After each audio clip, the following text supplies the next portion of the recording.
This is the Hidden Killers podcast with Tony Bruschi and continuing coverage of the case against Karen Read.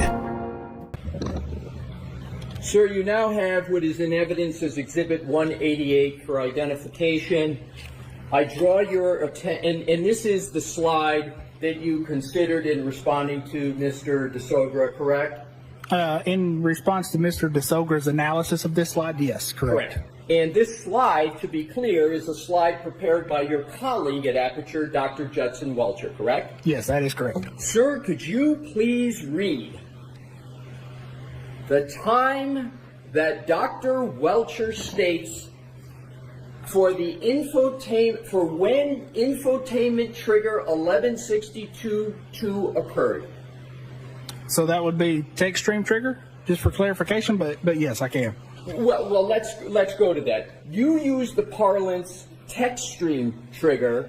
Dr. Welcher uses infotainment trigger, but it's 1162.2. You both use 1162.2, correct? Correct, and I think that may be a misunderstanding of how he's worded it. Well, Your Honor, I'd actually move to strike that about what Dr. Welcher. I'm just going to what the document says. I'm just going to leave it, but go on. Thank you, Your Honor. So the document says that the infotainment trigger 1162.2 occurred at approximately 12:31:38, correct? Correct. And that it ended at 12:31:43, correct? Correct. So we've got the trigger, according to Dr. Welcher, as of recently as January 30th, 2025, starting at 12:31:38 and ending at 12:31:43, correct? Correct, according to the Lexus clock. Right. Yes. So now let's go down to what says below. Per report from Ian Whiffen, O'Keefe's cell phone data showed, quote, most notably, all device lock events, including the final lock event at 12:32:09, were user initiated by the user pressing the side button briefly. You see that, sir? I do. And did I read that correctly? You did, with the caveat, that's according to the iPhone clock. Right, but in any event, that's what Dr. Welcher states on his slide, correct? Correct. Do you know, sir, that the iPhone data reported by Mr. Whiffen that you read, that Dr. Welcher references, do you know that report of Ian Whiffen says there was an end of a health event of 36 steps covering a distance of 84 feet that ended at 12:32:16, which is after 12:31:43? Yes. And you know that? Yes, with the caveat those clocks have not been adjusted. But you know that there was a end of health event of 36 steps covering a distance of 84 feet that ended at 12:32:16, which is after 12:31:43, correct? Correct. Just stating the comparison. So now what I'd like to do is to move on with regard to the analysis. So, and Dr. Welcher wrote this, the slide he presented, it's dated January 30th of 2025, correct? It's not dated here. It's not dated, but but do you know that Dr. Welcher created a report of January 30th, 2025? I do know he created a report. Correct. Right, and that's the same date as your report, correct? Your Correct. first report. Correct. So you both submitted your reports on the same date. They're both dated the same, at least, correct? Yes, if they're both dated the same, yes. Yes. Are you familiar with the concept of pocket state in iPhones? I am familiar through Mr. Whiffen's report. Okay. You said you've read Mr. Whiffen's report, correct? Correct. So you know that Mr. Whiffen states that there was a pocket state detected on the iPhone of Mr. O'Keefe at 12:33:14, correct? Objection. So the same, I'm going to strike it, do it the same way, Mr. Alexi, okay? I will, Your Honor. Thank you. Are you aware of whether Mr. Whiffen has put in the report you read a timestamp for detecting pocket states of Mr. O'Keefe? Are you aware of that in the report at all? I am aware of that in the report, yes. Do you know when Mr. Whiffen has noted a pocket state detected of Mr. O'Keefe's phone? Do you know? So, Mr. Leslie, why don't you show it to me? That's what I was going to do. I will, Your Honor. And if we could put it, we've got it. That's already in evidence on the screen. Okay. It's already in evidence in screen. So, are you talking about Mr. Whiffen's report, or Correct. The one. Well, you know what? I'm going to show him the report, Your Honor. I'll do it the way you suggest. Sir, do you recall the specific time that Mr. Whiffen has stated pocket states detected for the phone of Mr. O'Keefe? No, I have not. If I showed you a report of Mr. Whiffen, might that refresh your recollection as to when Mr. Whiffen has stated pocket state detected? Would that help? Yes. Okay, sir, I'm going to endeavor to do that. Mr. Burgess. Yes. I'm going to show you what are 2 pages out of the report of Mr. Whiffen that you referenced, and we've been discussing about pocket state. Sure. And this one here, if you just read this line because it's the heading, and then the next page, and tell me, sir, with reference to this entry right here, if that refreshes your recollection with regard to a column of pocket state with regard to the phone of Mr. and whether it refreshes your recollection on any comments Mr. Whiffen made about pocket state. Objection. I'm going to see it sidebar for 2 minutes. Okay. All right, Mr. Leslie, whenever you're ready. Thank you, Your Honor. Morning, Mr. Burgess. Morning. On your direct examination yesterday, your experience was brought up in questions, correct? Correct. On your direct examination, your certifications were brought up in questions, correct? Incorrect. There was no discussion in your direct examination about having certifications in Celebrite and Magnet Forensic Axiom. Did I mishear? No, if I misheard your question, it was... I asked about certifications. I'll repeat it, sir, in case I misspoke. On your direct examination, your certifications were brought up in questions, correct? Yes, correct. However, on your direct examination, no questions were asked of you at all about your supposed education, correct? Correct. And you did not bring up your educational background at all Correct. on direct examination, correct? Correct. A forensic examiner must prioritize accuracy, correct? Correct. A forensic examiner must prioritize reliability, correct? Correct. Both are important. Correct.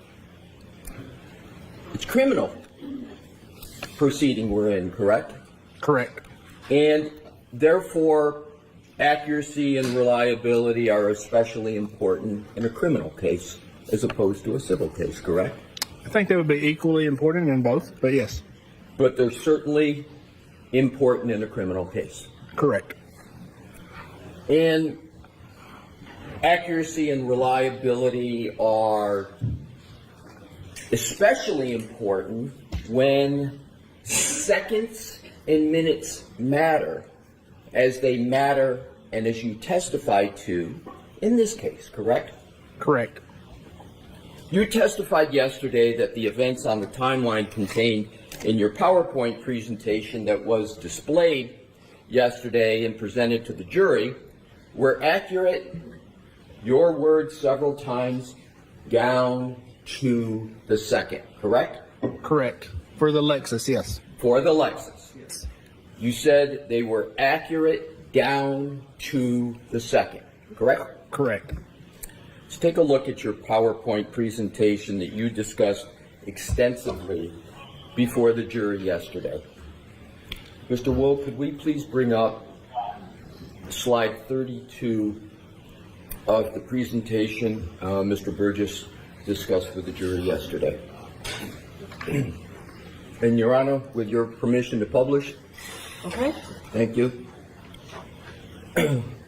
Mr. Burgess, pick your screen. Sure. Is this a true and accurate representation of your analysis of Miss Read's Lexus vehicle traveling to 34 Fairview Road and the O'Keefe residence? Yes. According to your timeline, Miss Read's vehicle powered on at 12:36 a.m. on January 30th, correct? Correct.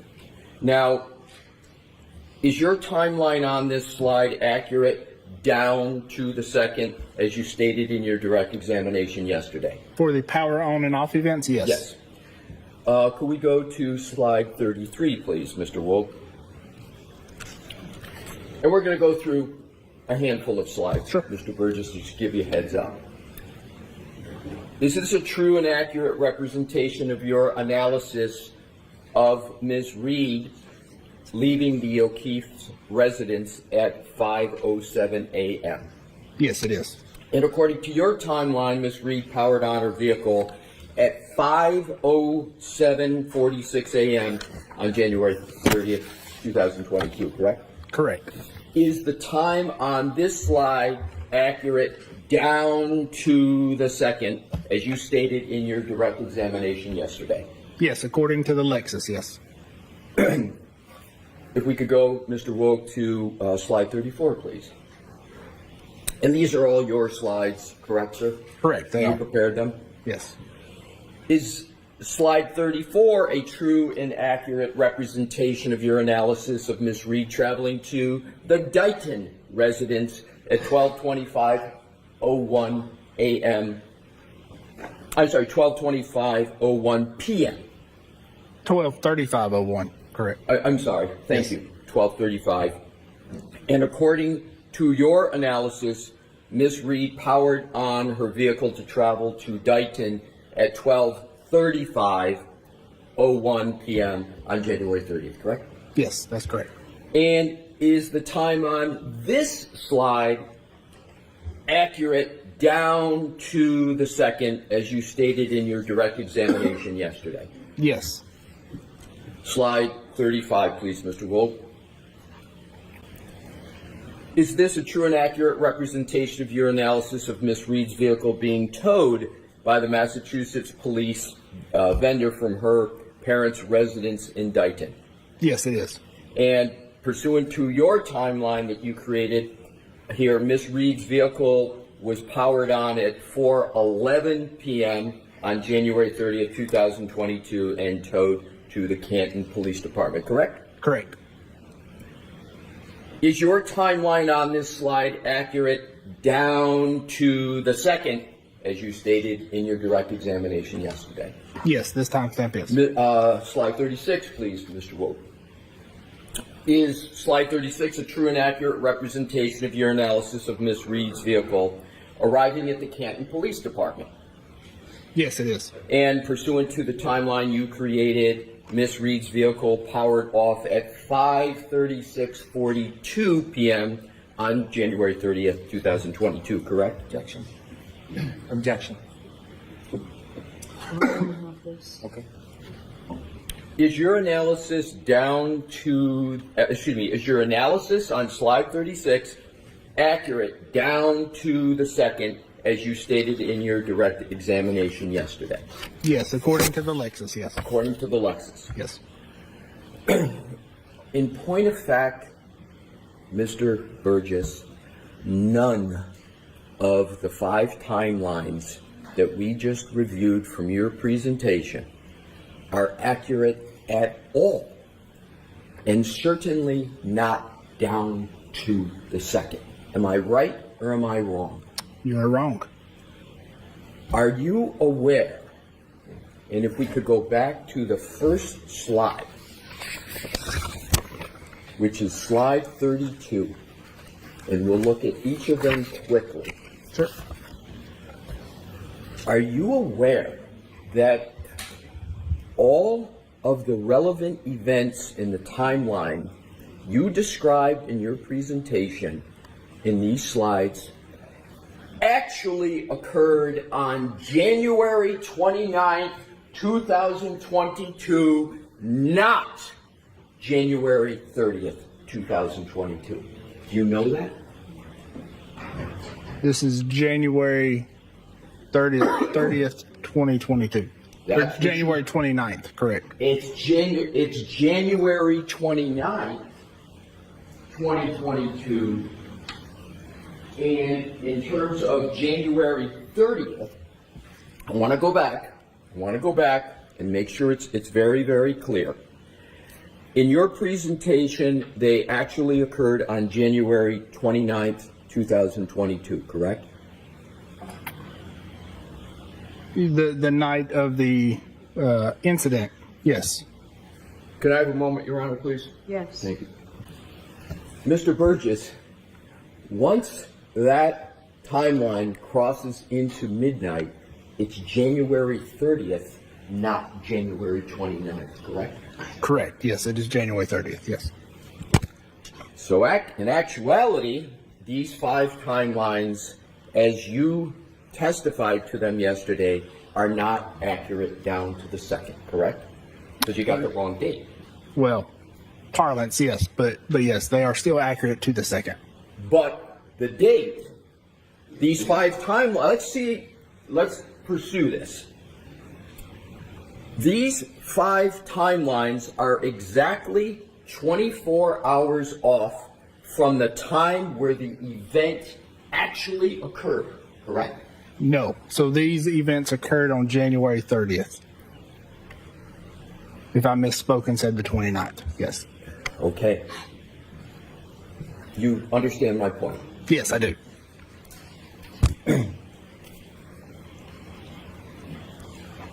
The core basis of your job, your role in this case, is to reconcile time discrepancies, as you say, down to the second, correct? Correct. But your discussion of the timeline on each of these slides, on each of these key events, is incorrect, correct? No, it's not incorrect.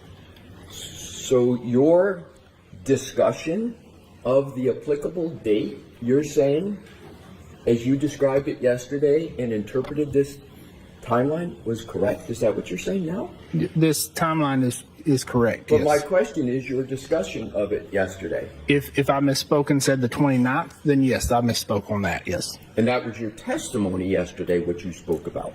Yes. Let's turn to a different topic.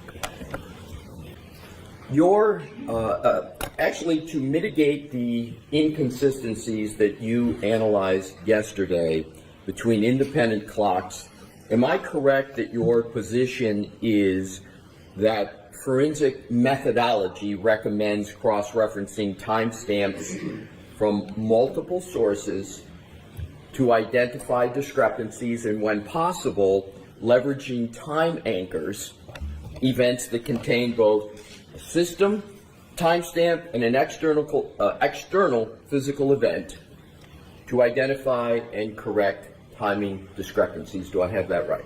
Yes, you did. Yesterday, we talked about the scientific method. You recall that, sir? I do. And how it's designed to prevent bias from infecting the analysis. You recall that as well? Yes, I did. And yesterday you agreed that experts should never selectively gather and interpret evidence to confirm a pre-existing belief while neglecting evidence that contradicts those beliefs, correct? Correct. And doing that is called confirmation bias, which you said you understood yesterday, right? That is correct. That would be improper to do that, correct?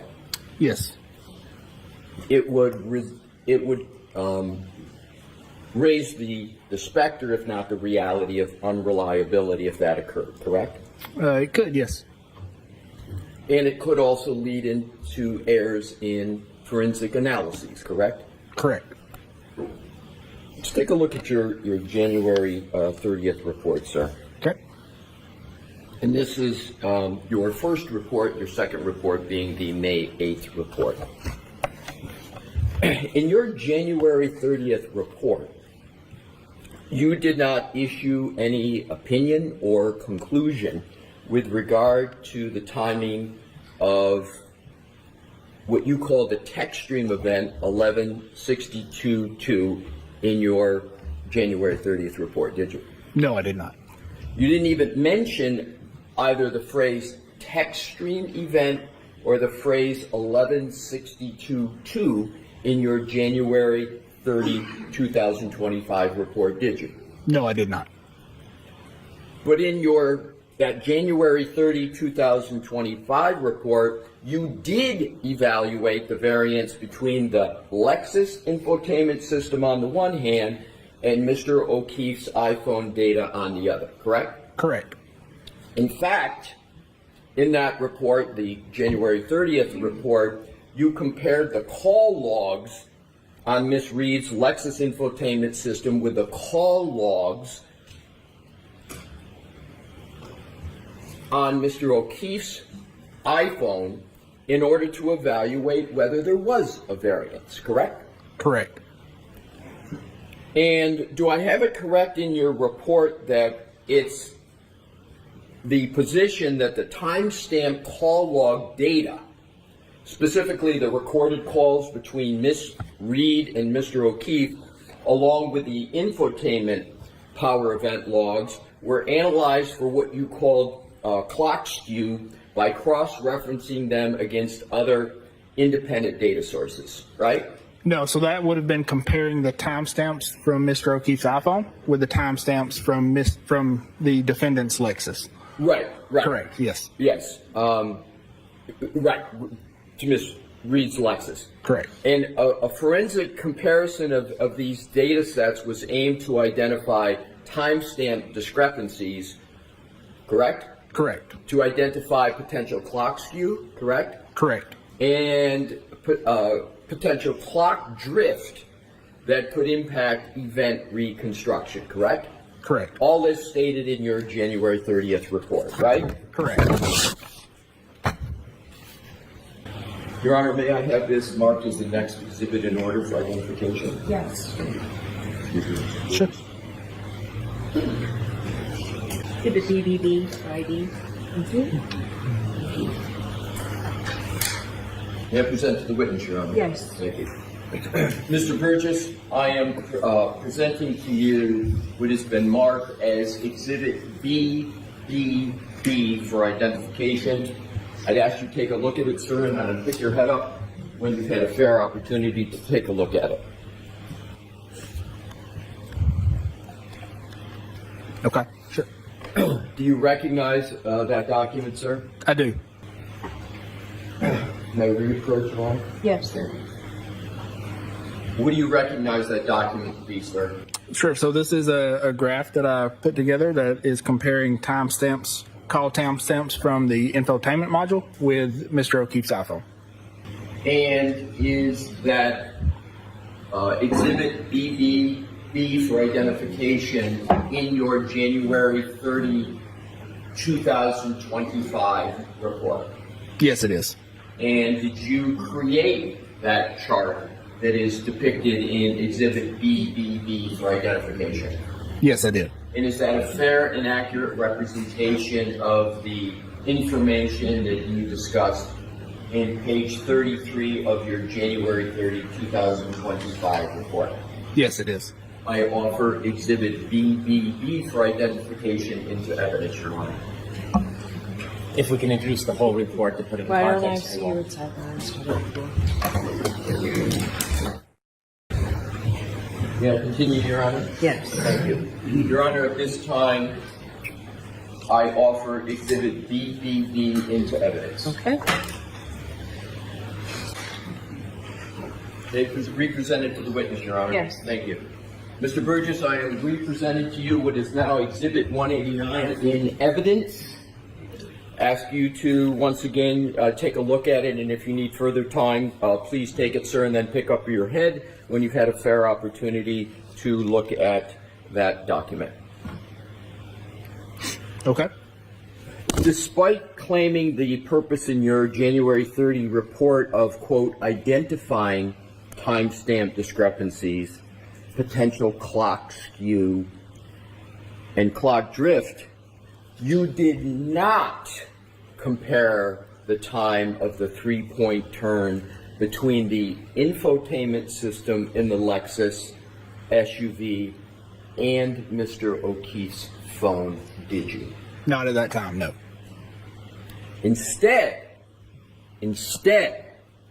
you identified the potential variance by analyzing various calls on the infotainment system of the Lexus versus Mr. O'Keefe's phone, correct? Correct.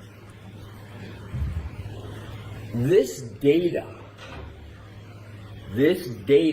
in that exhibit captures a precise moment in time that is easily compared between the two devices, correct? Correct, it does. Mr. Wolk, Your Honor, may Mr. Wolk please publish this exhibit? Okay. So this data, just to reestablish, captures a precise moment in time that's easily compared between the two devices, correct? Correct. Now, according to your own table, there are potential offsets of, reading in the far right-hand column, 2 seconds, 1 second, 2 seconds, 1 second, 8 seconds, 16 seconds, and 21 seconds, correct? Correct. And yet, you failed to apply this variance to the infotainment time on the Lexus associated with the text stream event 1162.2, correct?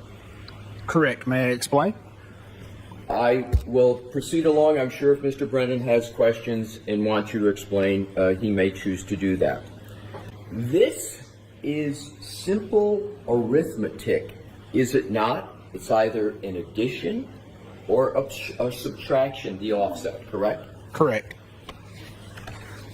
And yet, in your initial report on January 30th, 2025, you did not take that final analytical step, did you? No, because these clock variances do not apply to that time frame. But you didn't take, you know what analytical step I'm talking about, correct? No, I don't. I don't believe so. We'll come back to it. I want to go focus on your opinion. What you did do, as I understand it, in your January 30th report. So, in your opinion, we can leave that up for a moment, please, because I want to see if we need to show the contrast. With your Honor's permission, can we leave it up just a little bit longer? Yes. Thank you. In opinion number 5, and please feel free to look at your January 30th report, Sure. You indicated only this.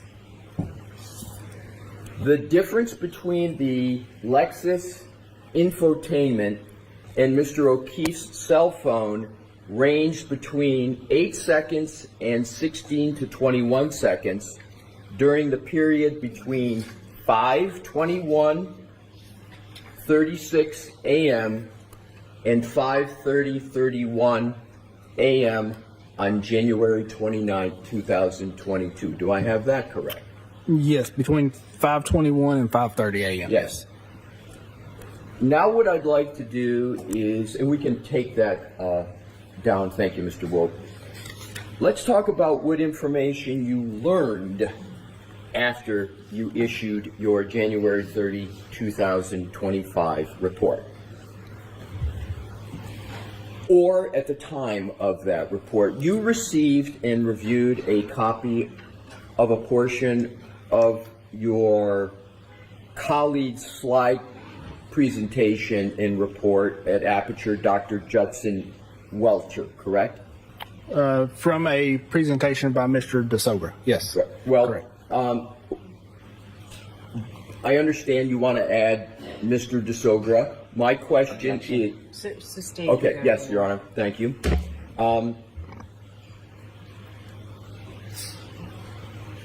I'm focusing on what would you like to call it? You call it a slide presentation you prefer, Dr. Welcher?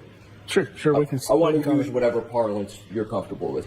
slide's fine, yeah. Slide. So the slide presentation of Dr. Welcher that he submitted the same day you submitted your report on January 30, 2025. And in that, he analyzed the timing of the 1162-2, what he calls an infotainment event, you call a text stream event, correct? Well, could I see the slide we're talking about to clarify? Absolutely. All righty. You're aware that according to Dr. Welcher's analysis, as depicted in this slide in evidence, the 1162-2, what he calls an infotainment trigger that you call a text stream event, right? Correct. The 1162-2 text stream event occurred at 12:31:38 a.m. on January 29, 2022, correct? Correct. And that's when it began, right? That's when the trigger threshold was met, yes. That's when the trigger threshold was met. Correct. You also testified yesterday that you reviewed Mr. Whiffen, Mr. Ian Whiffen's January report, which established a timeline of the last interactive events on Mr. O'Keefe's phone, correct? Correct. Your Honor, could we please publish Exhibit 39, which is in evidence? Okay. And we could go to slide 82 and have 83 available if we can enlarge the applicable sections. And what I'm going to ask you, Mr. Burgess, is to see whether these events are consistent with your memory of what the applicable events are. Do you see the column biometric device unlock with Face ID event at 12:32:04 a.m.? Yes. Now that's after the 12:31:38 a.m. 1162-2 text stream event that's in Mr. Welcher's slide, correct, that we just saw? Correct. The unadjusted Lexus clock, yes. Timestamp. Yes. So, but I'm going to repeat the question.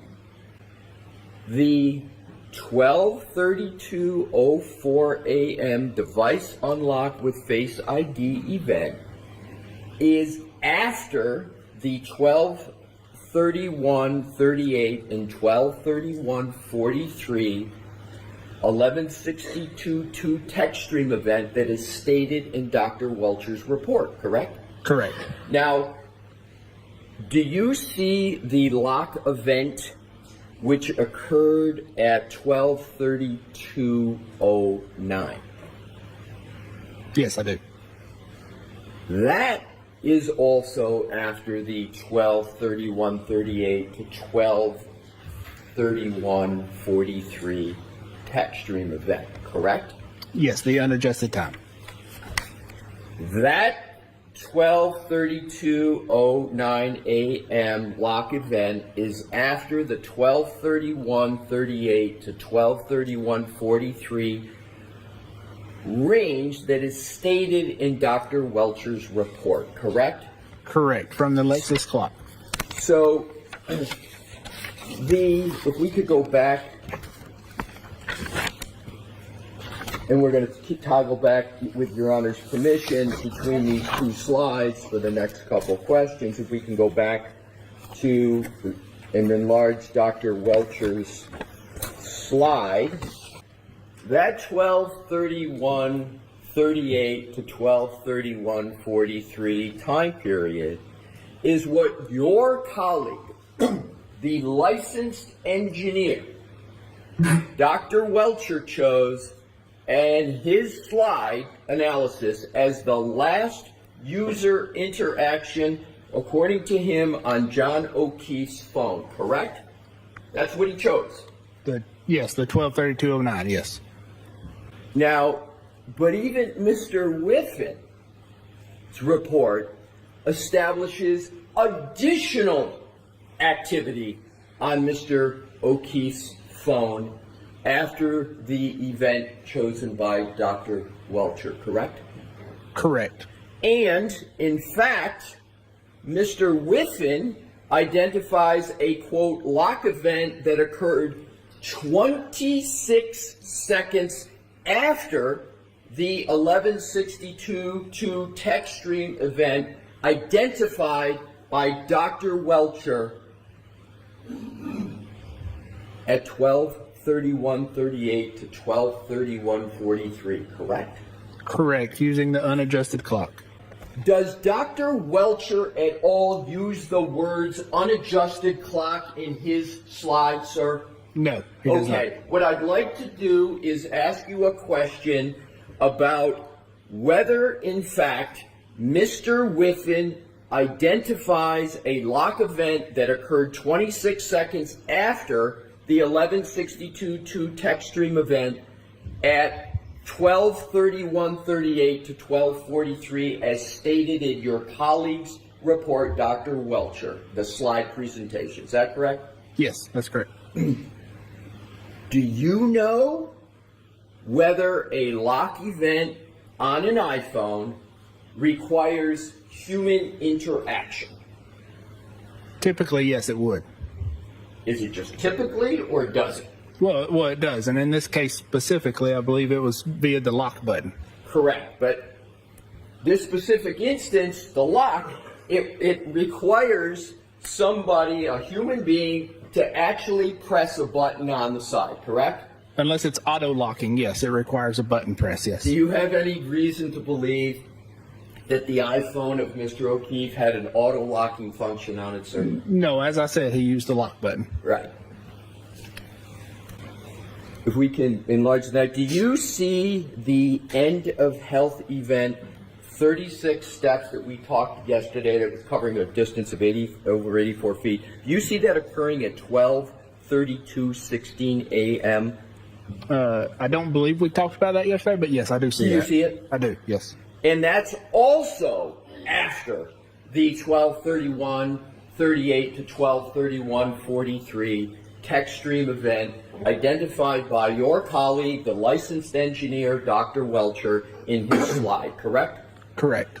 Now, finally, do you see the entry pocket state detected at 12:33:14 a.m.? You see that, sir? Objection. Sustained. Do you know what a pocket state is, sir? I do know what a pocket state is. Do you know when the pocket states occurred on the iPhone of John O'Keefe pursuant to your analysis of his phone? I do not.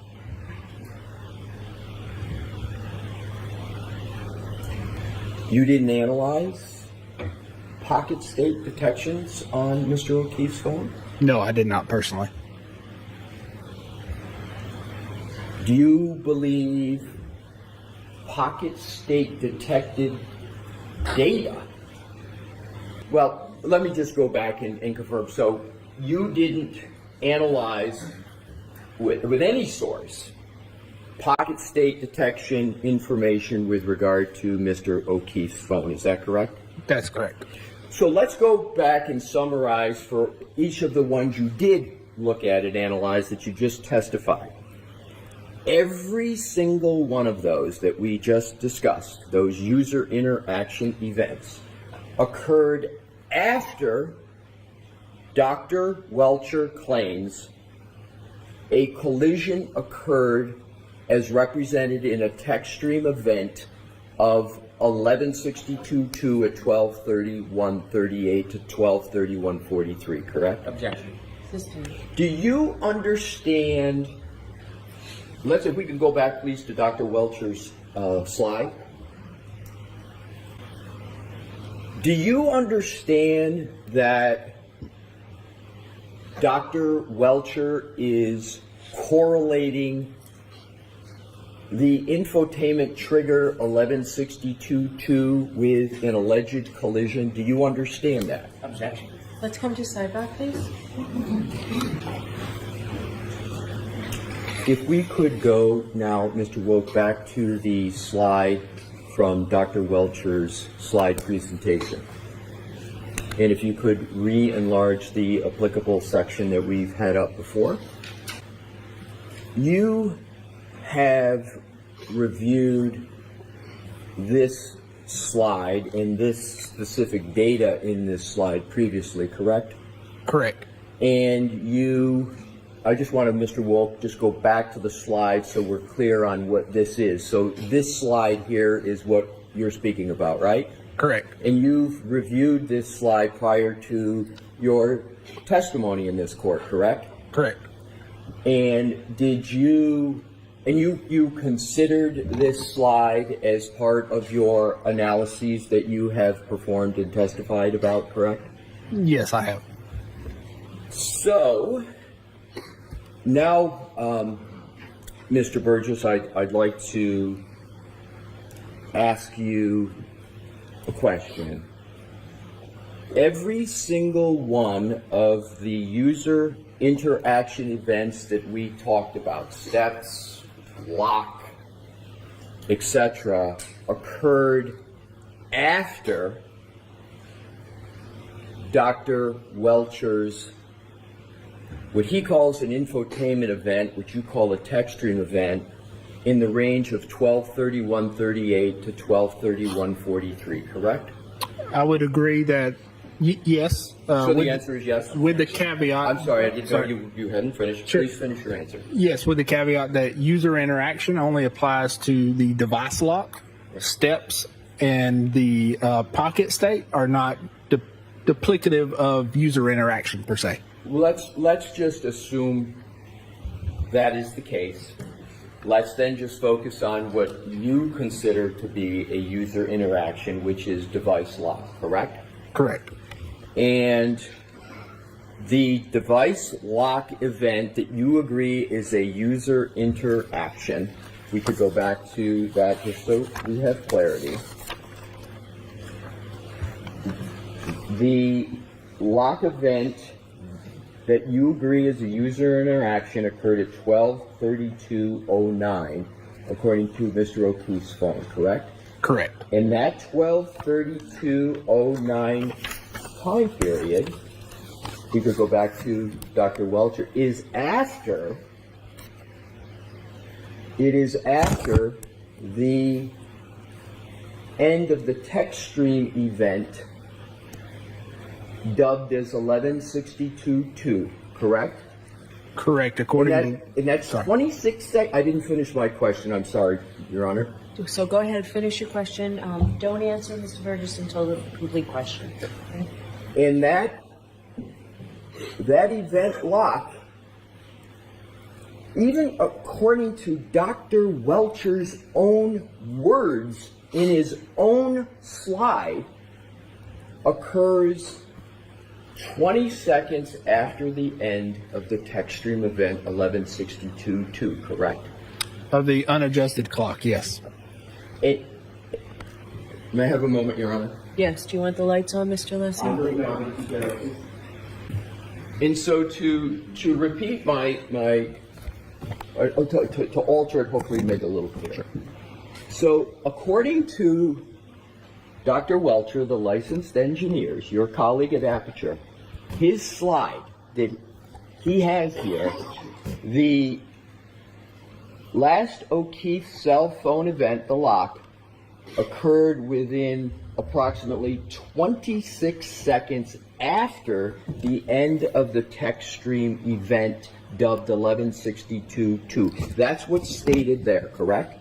Correct, according to the unadjusted clock. You keep adding according to the unadjusted clock, but do the words according to the unadjusted clock appear anywhere in that slide, sir? No, they do not. We can take that down and, with the court's permission, turn the lights back on, please. Yesterday, you stated that you reviewed a presentation by another expert, Mr. DeSogra, who reviewed the findings of your January 30th report. Do you recall that, sir? Yes, I did. In fact, in your May 8, 2025 report, your second report, your first being the January 30th report, you only cite 2 new sources of data that you reviewed before making your conclusions, correct? Correct. May I approach Your Honor? Yes. I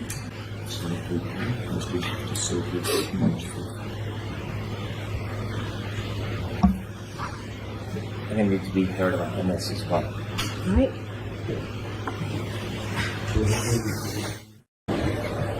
May I proceed, Your Honor, and approach the witness? Yes. Thank you.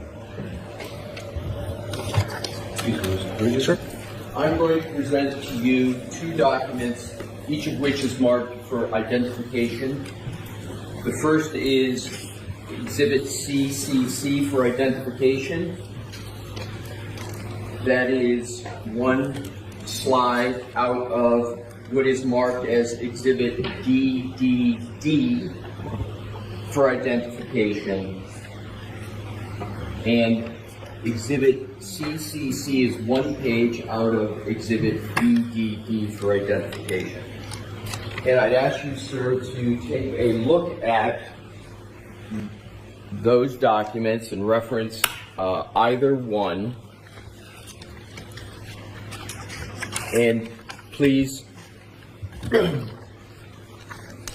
let me know, sir, when you've had a fair opportunity to review those documents so I can proceed with questions about them. Sure. Okay. Sir, can you please read the exhibit designation on the entire slide presentation? On DDD. Pardon me? On Exhibit DDD. And that's triple D as in David? Correct. So in Exhibit DDD, is that the March 5, 2005 PowerPoint presentation of Mr. DeSogra that you spoke about extensively yesterday? Yes, it is. And sir, before you came to court yesterday, did you review and consider the Exhibit DDD for identification? Yes, I did. And as a matter of fact, you spent considerable time with regard to Exhibit DDD before you came to court yesterday. Correct. And in addition, isn't it the case that your testimony yesterday is that Exhibit DDD, the March 5, 2025 slide presentation of Mr. DeSogra, was part of the reason why you created your May 8th, 2025 report, correct? Correct. May I approach, Your Honor? Yes. Your Honor, I offer Exhibit Exhibit CCC into evidence and do not offer Exhibit DDD at this time. Okay. The witness just spoke of DDD, so why don't you have him just say what CCC is before we put it in? I will do so, Your Honor. Thank you. Mr. Burgess, is Exhibit CCC a slide page out of Exhibit DDD? Yes, it is. Okay, now it'll... Thank you for that, Your Honor. I now offer Exhibit CCC for identification into evidence. Yes. Thank you. And I also hand back to Madam Court Reporter Exhibit DDD for identification. And sir, do you have before you read the 3 letters, please, just so we're on the same page in that exhibit? Jim, we need that. Is that the one that's in Thank you. the one page? Yes. Exhibit 190. And that's the entitled All Possible Combinations? Yes, it is. So we'll refer to that as Exhibit 190, okay? Okay. Have you had a fair opportunity to refresh yourself on that one-page chart? Yes, I have. Your Honor, may I please publish Exhibit 190? Yes. And if we could enlarge it without, I think, Mr. Wolk, we can obscure for the moment the all positive on the right and come back to that as needed. Now, Mr. DeSogra, who is an expert for the defense, took the data points you evaluated in your January 30, 2025 report and simply performed the last step in your analysis that I was referring to in previous, correct? Correct. For a lot of data points that do not apply for the time of the accident. I understand you may have a view as to whether they apply or not. I'm just trying to understand what you understood he did. Again, I'll repeat. Yeah, yes. so we'll strike the comment part and just a I'll question, repeat please. and just go to the question. So you understand that Mr. DeSogra took the data points that you evaluated in your January 30, 2025 report and simply performed the last step in your analysis, correct? In my report, in addition to Dr. Welcher's. Correct. In addition to that. Correct. Now, what I want to do is just elucidate the columns and their meaning. So, the column on the right equals the number of seconds, and is the far right, the number of seconds between the end of the 11:62:2 text stream event that in the slide of Dr. Welcher is ending at 12:31:43 and the lock event on Mr. O'Keefe's phone that's occurred at 12:32:09, correct? Correct. And that's your understanding of that column as well. Correct. Now, even taking your colleague Dr. Welcher's assumption that the last user interaction on Mr. O'Keefe's phone occurred at 12:32:09 a.m. on January 29, 2022, is Mr. DeSogra demonstrating in this chart that by using the clock variance that you calculated in your January 30 report, there are no circumstances where the trigger event of 11:62:2 occurs before the lock event on Mr. O'Keefe's phone? Okay. After. Sustain, there's one part of your question that needs to Okay. be omitted. In terms of this chart, do you agree that the methodology and application of it of Mr. DeSogra is that Mr. DeSogra took the last user interaction data point of Dr. Welcher in his slide of 12:32:09 and applied the clock variance that you calculated in your January 30th report? Do you agree that that's what Mr. DeSogra did? No, I do not. What do you believe Mr. DeSogra did here? Well, so the math is correct. So when he's trying to adjust clock variances between the two devices, that math is correct, but he's applying incorrect adjustments. I understand, but what I'm trying to get at is just what you understood Mr. DeSogra did in this chart.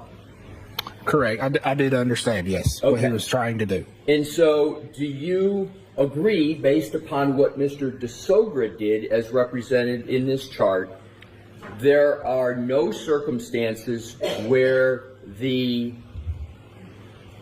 1162.2 text stream event occurs. Well, let me have you describe what you believe Mr. DeSogra is doing with regard to comparing, based upon this chart, the 1162.2 text stream event of Dr. Welcher with the lock event on Mr. O'Keefe's phone. Sure. So he's trying to adjust the clock from the Lexus to the Mr. O'Keefe's iPhone clock, but he does that inaccurately. Well, I understand you have I understand your comment. My question, sir, is this. What do you understand Mr. DeSogra is doing with regard to this chart? Do you understand what he is doing in this chart? Correct. I'd just like you to state what it is you understand he is doing. Sure. So he's trying to adjust timestamps. He's trying to adjust timestamps. In adjusting timestamps, do you agree that Mr. DeSogra makes the point with this chart that there are no circumstances where the 1162 trigger occurs before the lock event on John O'Keefe's phone? Yes. Sustained. Can I have a moment, Your Honor? Sure. Let me see if I can clarify this in this my question. Do you understand that what Mr. DeSogra is doing in this chart is he is showing numerically and arithmetically that there are no circumstances where the text stream event 1162.2 occurs after the lock event on Mr. O'Keefe's phone? Objection. I'm going to allow it in that form. So, yes, I understand he's trying to show that. Right. Well, he did more than try. Isn't that what he, by his math, that he is demonstrating? Objection. I'm going to allow that. Yes, but it is inaccurate. I understand. But that's, again, the question is that what he demonstrates using this chart? Yes. And what he demonstrates is that Mr. DeSogra demonstrates that there are no circumstances where the 1162.2 trigger event occurs after the lock event on Mr. O'Keefe's phone, correct? Yes, inaccurately. So I'm asking what Mr. DeSogra demonstrates in this report, and isn't it correct that Mr. DeSogra, using this math, Mr. DeSogra demonstrates and concludes that there are no circumstances where the 1162.2 text stream event occurs after the lock event on Mr. O'Keefe's phone? Objection. I'm going to allow that. Does that demonstrate that? Yes, inaccurately. Okay. So let's. I'm going to move on, Your Honor. I'm going to move on. And this methodology and approach of Mr. DeSogra is simply math that he's using, correct? No, it's not simply math. Well, let's go to the clock variance values in the middle column on that chart. You see that, sir? Yes, I do. Those are, as of March 5 of the date of this, that this column was created, nothing in that middle column is new, is it? That data? Yes, some of that data is new. Well, the source data upon which it is created is not new, is it? No, it is not. All right. So the source data of that column, it's not new. Correct. And the middle column uses your data points from your January 30th report, correct? No, not all of those are. But it does use some of the data from your January 30 report, correct? Yes, it does. Is the reason that you did not take that final analytical step that we've been talking about in your January 30th report, and this is a question, is the reason you failed to take that final analytical final analytic step we've been talking about in your January 30 report was because you knew if you did that if you calculated the actual time of the 1162-2 text stream event based upon your own methodological analysis of the clock skew, there would always be continued interaction on Mr. O'Keefe's phone after the text stream event? No. So you deny that? Yes.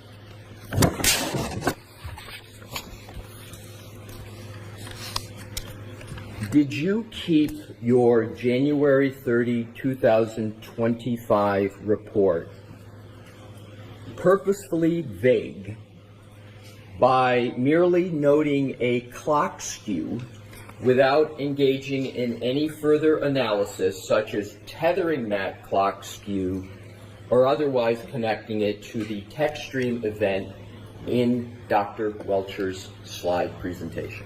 No, I did not. Switch to another topic. Take that down. Thank you, Mr. Gold. After reviewing, and I'm going to identify 3 timelines.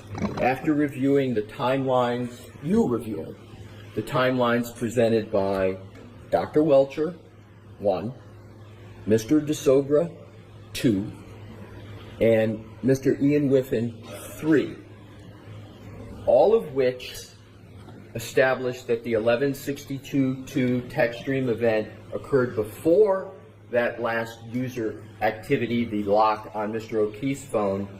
You then decided to issue a new report that would become dated May 8, 2025, correct? Objection. I'm going to allow that.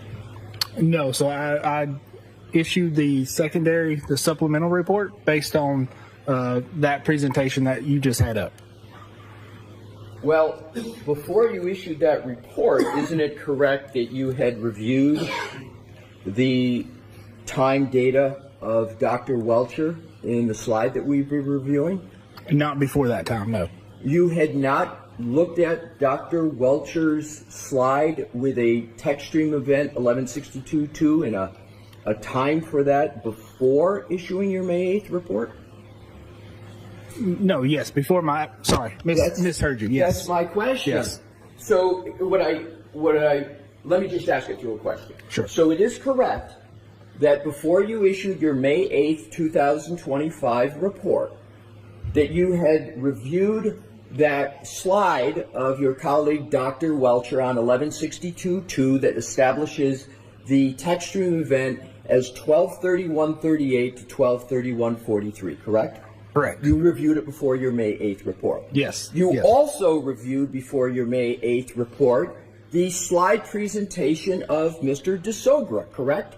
Yes, I did. And before you issued your May 8th, 2025 report, you also had reviewed the January 2025 report of Mr. Whiffen, correct? Correct. Each one of and all of those 3 established that the 1162-2 text stream event occurred before the last user activity on Mr. O'Keefe's phone, correct? I'm going to allow it if that's what, let's see what the answer is. Using either unadjusted timestamps or inaccurately adjusted timestamps, yes. Let me ask my question again, and if it's not clear, please let me know. Sure. After reviewing what we've discussed, prepared by Dr. Welcher, Mr. DeSogra, and Ian Whiffen, each and all of which established that the 1162-2 text stream event occurred before the last user activity on Mr. O'Keefe's phone, you then decided to issue a new report that would become dated May 8th, 2025. Is that statement I just made correct? Yes, that is correct. Now let's take a look at your May 8th, 2025 report. You departed in your May 8th, 2000. Do you have that report in front of you? Yes. Do you need a moment to look at it, or are you ready to take questions? No, go ahead. Thank you. You departed from your analysis. Let's start it this way. In this May 8th, 2025 report, you departed from your analysis in your January 2025 report to reach a conclusion that would attempt to put the 1162.2 text stream event after human interaction with Mr. O'Keefe's phone, correct? No, I did not depart from my original report. I clarified. Okay. So you didn't depart from it, but you, in your May 8th report, but your position is you clarified it. Correct. But isn't it correct that in your January 30, 2025 report, you did not address at all whether the 1162.2 text stream event occurred before or after the last user event on Mr. O'Keefe's phone, correct? Correct. But you did that in your May 8th report, correct? Correct. You don't call that a change, sir? No, sir, I do not. You call that a clarification. I do.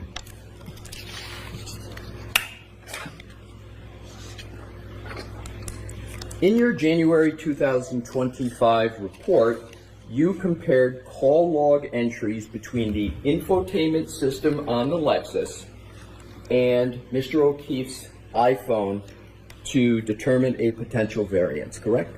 Correct. And call logs are discrete points in time that are fairly easy to compare? Correct. Now, in your May 8th, 2025 report, you abandoned the call log analysis from your January 30th, 2025 report, correct? No, I did not abandon it. But you did depart from it, at least in some respects, correct? I did not depart from it. I used another method. Okay. So you used another method. Correct. In your May 8, 2025 report, you opined, as I understand it, that the call log variance has been ignored because, in your words, this offset is measured approximately 5 hours after the time of the alleged collision and cannot be assumed to apply to other time frames as stated in the initial report. Do I have that right? Yes. Now, please show me, show the jury, in your January 30 report where you ever made that statement. Sure. So that would, it's not worded exactly like that, but that would be in conclusion 5. And conclusion number 5 is on page 37 of your January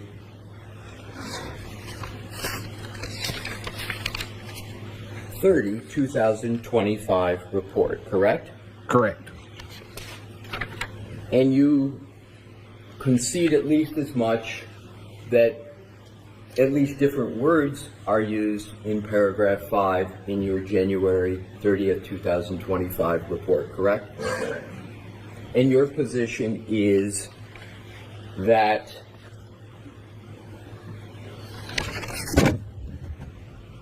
it's the same statement as in your May 8th, 2025 report? Because that's my question. That is correct. In your May 8, 2025 report, instead of applying the offsets from the call logs, which are discrete points in time that are fairly easy to compare, as you stated just moments ago, you decided to use, in your words, quote, approximate time of the 3-point turn as your anchor between the two devices. Do I have that right? Yes, you do. Isn't what you did and we just discussed, a classic example of confirmation bias, which is to be avoided in science. No, it is not. So you believe that that is not confirmation bias. No. Choosing the three-point turn as the independent data source is the only way you could ever get the text stream event to even possibly occur after the lock event on Mr. O'Keefe's phone, correct? That adjustment is the only adjustment that can be applied due to the data, yes. And that adjustment is the only thing that can be done to get the text stream event 1162.2 to occur after the lock on Mr. O'Keefe's phone, correct? Correct. And that only one is the one that you chose, correct? Correct. And that's only because it's not a pinpoint in time. It's an amorphous range that can only, in your words, be approximated, correct? No, that is because it is the only time adjustment in that time range that can be applied. So it's your view that that's the only one that can be applied, but it is even what you're using is, in your words, an approximate time, correct? Correct. Isn't the shortcoming, sir, in your analysis that you ignored the additional user activity on Mr. O'Keefe's device that occurred after the lock event? Can you repeat that question? Yes, I can. Isn't the shortcoming in your analysis, sir, that your analysis ignores the additional user activity on John O'Keefe's device, the cell phone, that occurred after the lock event? No. Well, let's take a look at events that, you tell me if I'm correct or not, occur after the text stream event 1162.2. Sure. So, do you recall our discussion yesterday about the Apple Health data event of 36 steps covering a distance of over 84 feet? Do you recall that? Yes, I do. And do you recall that that occurred at 12:32:16?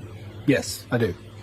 And that's after the text stream event of Dr. Welcher that he put in his slide, correct? Correct. Do you also recall a Doppler pocket state detection at 12:33:14? Do you recall that? Yes, I do. And that is almost an entire minute after the 1162.2 text stream event that is identified by your colleague, the licensed engineer, Dr. Welcher, in his slide presentation, correct? Correct. And neither one of those are user interaction. I understand but let's just take one of them. Sure. And that is the Apple Health data event of 36 steps covering a distance of 84 feet at 12:32:16. Would you agree that those steps covering that distance is human activity, at least? Would you agree that's human activity? Yes. Thank you.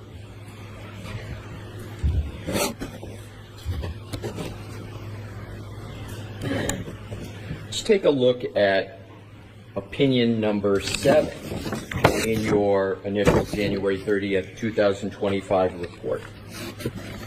And sir, tell me when you had a fair opportunity to locate that. Okay.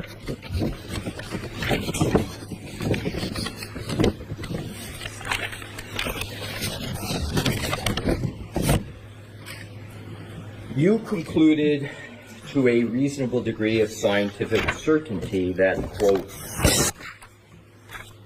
the infotainment module power on events were on average recorded 3 seconds after the ignition release or finger off, correct? Correct. That means that your own testing requires an offset of -3 to account for a delay in the power on of an infotainment system, correct? Correct. That increases the time between the text stream event 1162.2 and the iPhone lock event by 3 seconds, correct? Correct.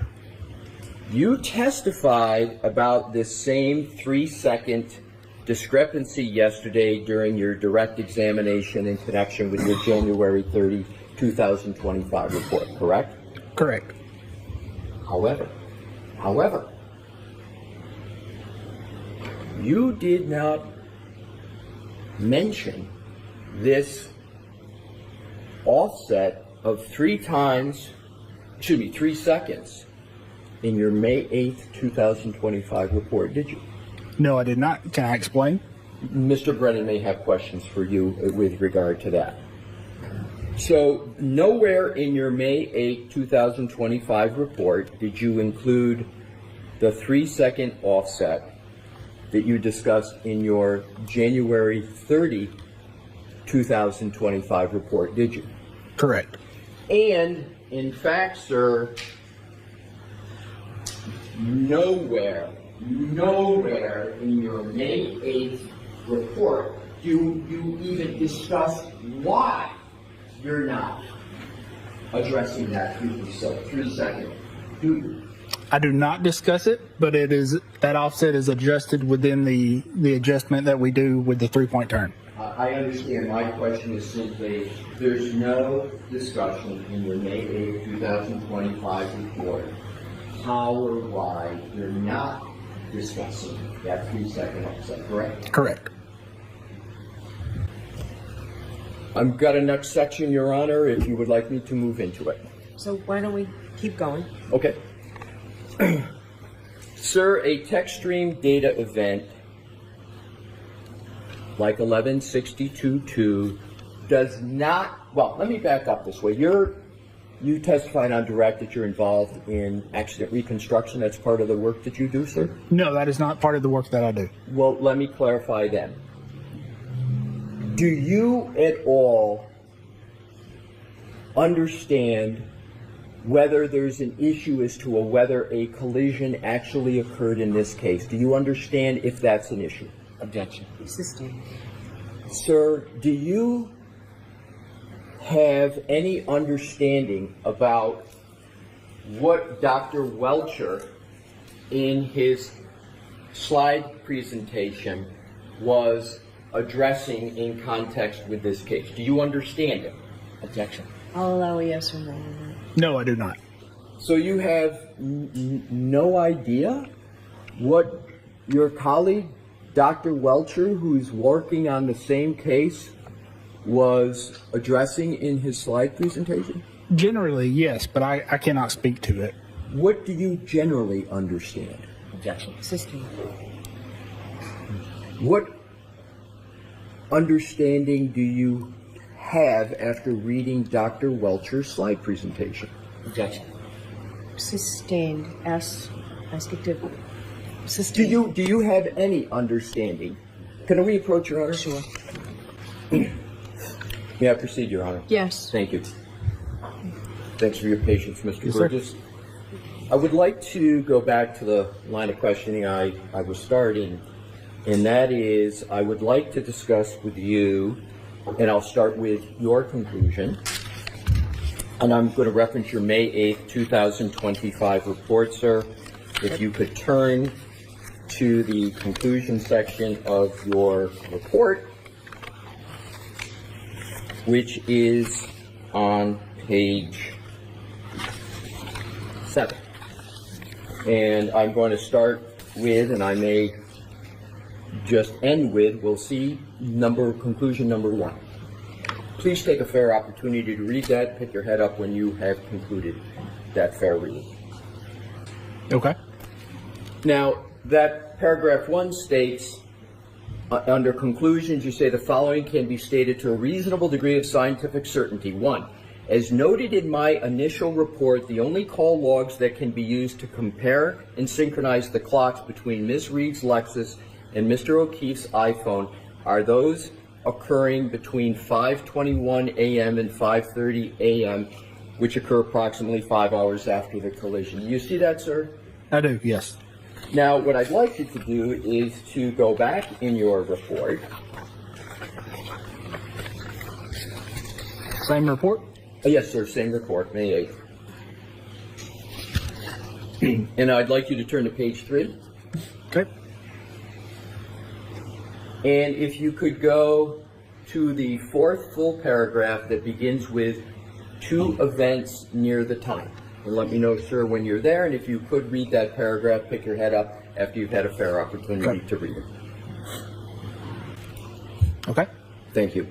Now, you state 2 events near the time of the collision were recorded by the Lexus system as identified by Dr. Welcher and referenced by Mr. DeSogra.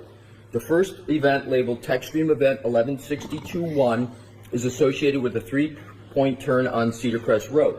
The second event, labeled TechStream Event 1162-2, is associated with a reverse maneuver on Fairview Road. These events will be referenced below for clock synchronization analysis. The timestamps associated with these 2 events are based on a combination of the Lexus infotainment power on event and TechStream time count. Did I read that correctly, sir? Yes, you did. So in the same paragraph, am I correct that you're discussing a couple of TechStream events, 1162-1 and 1162-2? Yes. And you are talking about that TechStream event in the same paragraph as you're talking about an alleged collision, correct? Correct.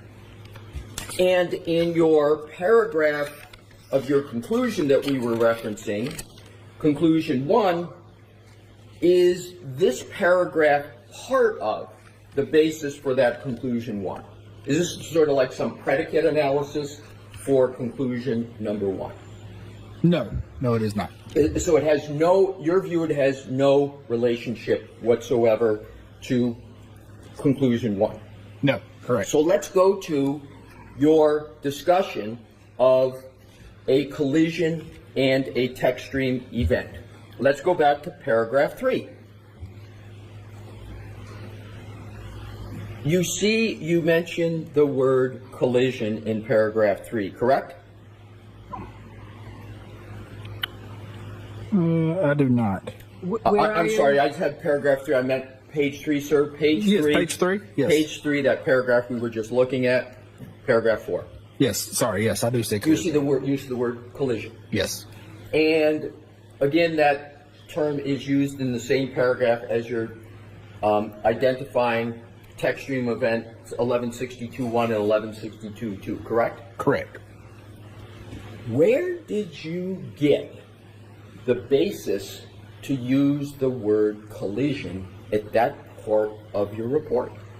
That would have been from crash reports. And whose crash reports? The Massachusetts State Police. So you used Massachusetts State Police reports to discuss allegations of a crash, collision. Yes. Do you state anywhere in your May 8th report that you used those reports at all? Do you list it in your references? No, not in this report, no. And as a matter of fact, this is the first time, right this previous moment, that you are mentioning those reports at all, correct? No, those were mentioned in my initial report. But I'm talking about your May 8th report. Yes, sorry, yes. Okay. Your statements, and I want to clarify this because this is the ultimate topic I want to go to.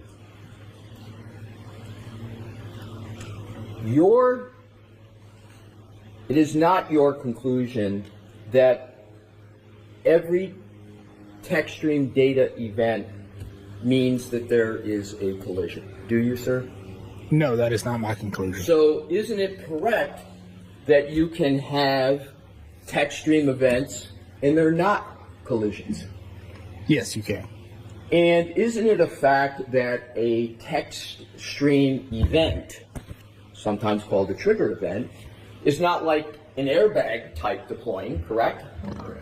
They're just, and we're going to get to this later, it's just something that happens with a Lexus vehicle that can cause the vehicle to register a text stream event, correct? Correct. And some people refer to text stream event as a trigger, correct? Correct. But there's many things that can happen with a vehicle that can cause a trigger, correct? Correct. We will come back to that.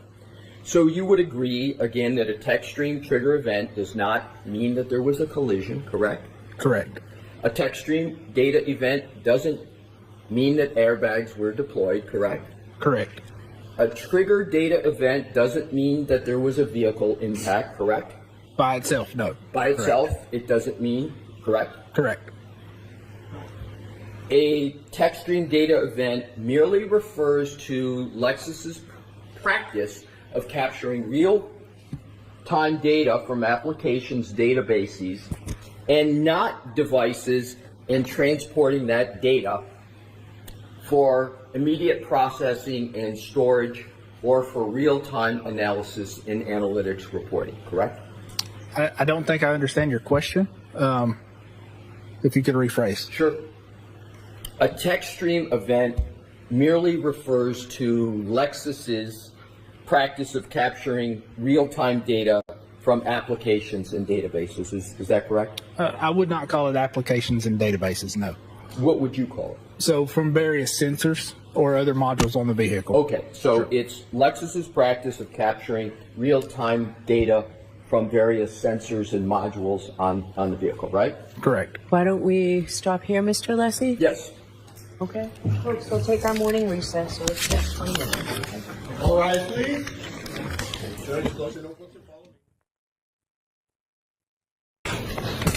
All right, Mr. Leslie, whenever you're ready. Thank you, Your Honor.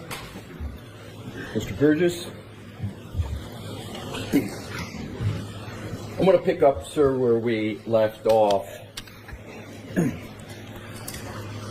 A text stream trigger event does not automatically mean there was a collision, correct? Correct. A text stream data event doesn't, without more, mean an airbag deployed, correct? Correct. A trigger data event doesn't mean, without more, that there was a vehicle impact, correct? Correct. A text stream data event merely refers to Lexus's practice of capturing real-time data from applications and databases, correct? Sensors and other modules. That's right. You Correct. said that earlier, sir. Sensors and modules.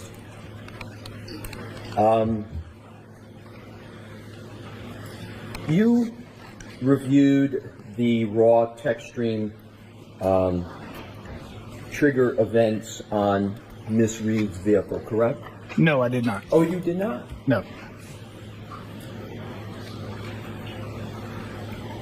Do you understand whether, do you have an understanding whether Mr. DeSogra reviewed those events in his March 5, 2025 report?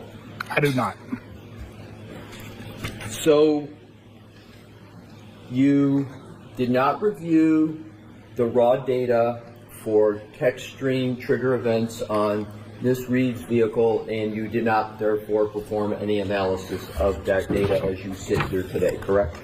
Correct. Outside of what Dr. Welcher provided.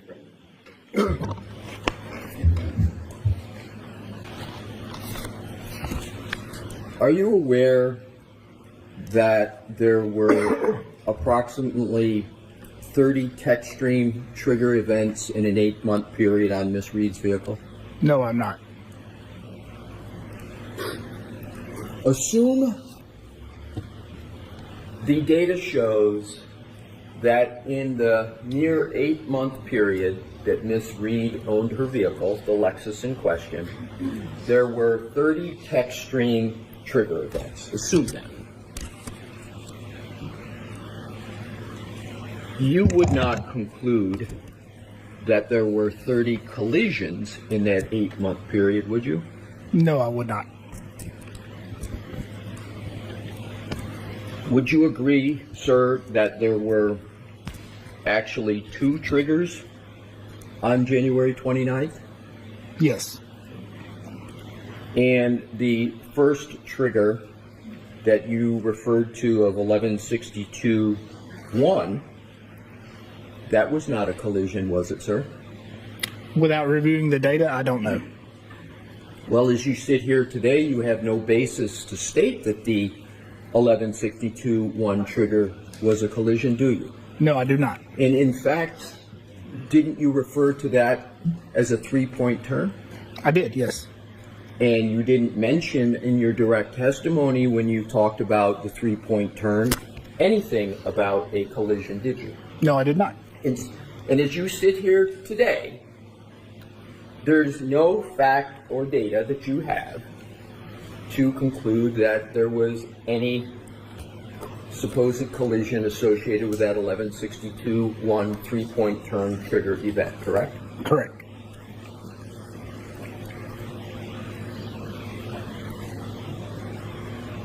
A trigger event can occur on a Lexus vehicle by a whole host of possibilities, correct? Correct. You could maybe slam on the brakes and cause a trigger event.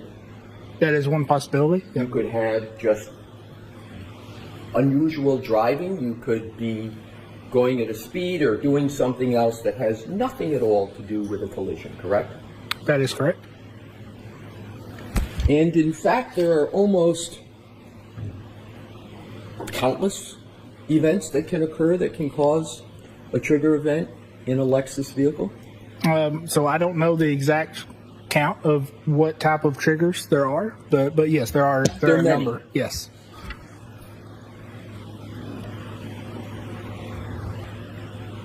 So back to the 1162-1 3-point turn trigger event. On your direct examination, you just referred to events surrounding that as a 3-point turn, correct? Correct. And yet that 3-point turn registered as a trigger event, right? Correct. Are Lexus SUVs trigger happy? I do not know, sir. As you sit here today, none of the information in that black box that you referred to on your direct testimony indicates that there was a collision on January 29th, does it? Not by itself. Not by itself. Correct. And it doesn't occur that none of the information in that black box indicates that there was a collision on any day without more, correct? Correct. I'd like to now turn to a different topic, sir. In your direct examination, you reference a Ms. Maggie Gaffney. Do you recall that? Yes, I do.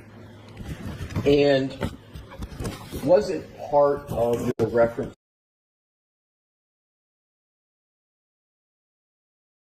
that she did with respect to the Lexus SUV?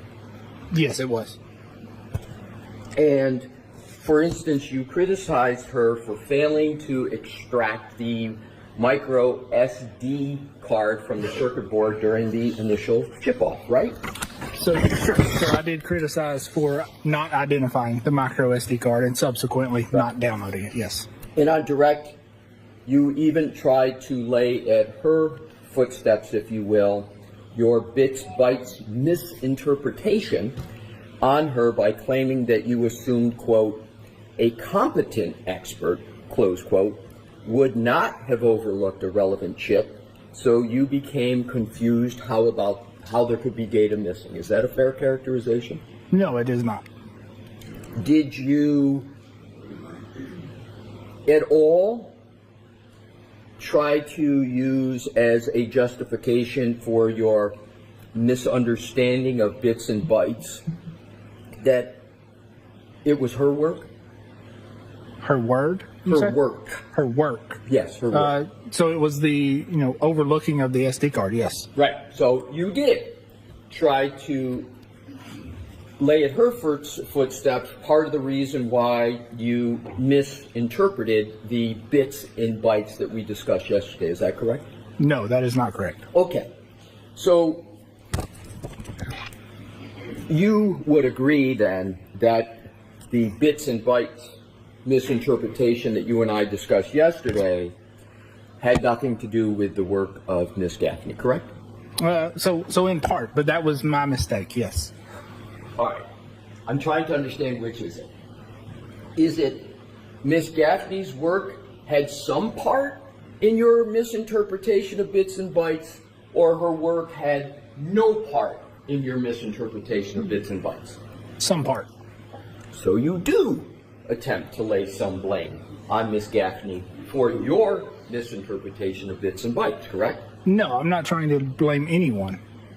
Okay. In your January 30, 2025 report,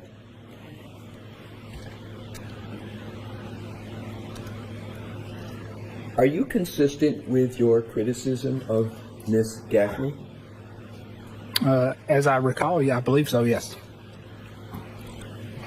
In fact, you yourself provided the explanation for why the micro SD card was not extracted during the original chip-off, didn't you? Yes, that it was overlooked. Right. Yes. So if you could please turn to page 5 of your January 30, 2025 report. Okay.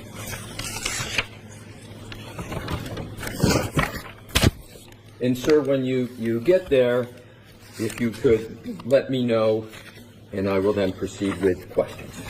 Okay.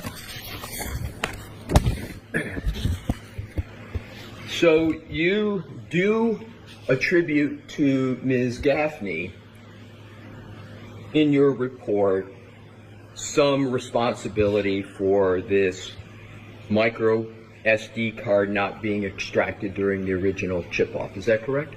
Yes. So let's go to page 5 of your report, sir. And bear with me, I want to get you the exact location. I don't have it exactly, but I want to quote it. Your Honor, may I have a moment to get the exact quote? Sure. Thank you.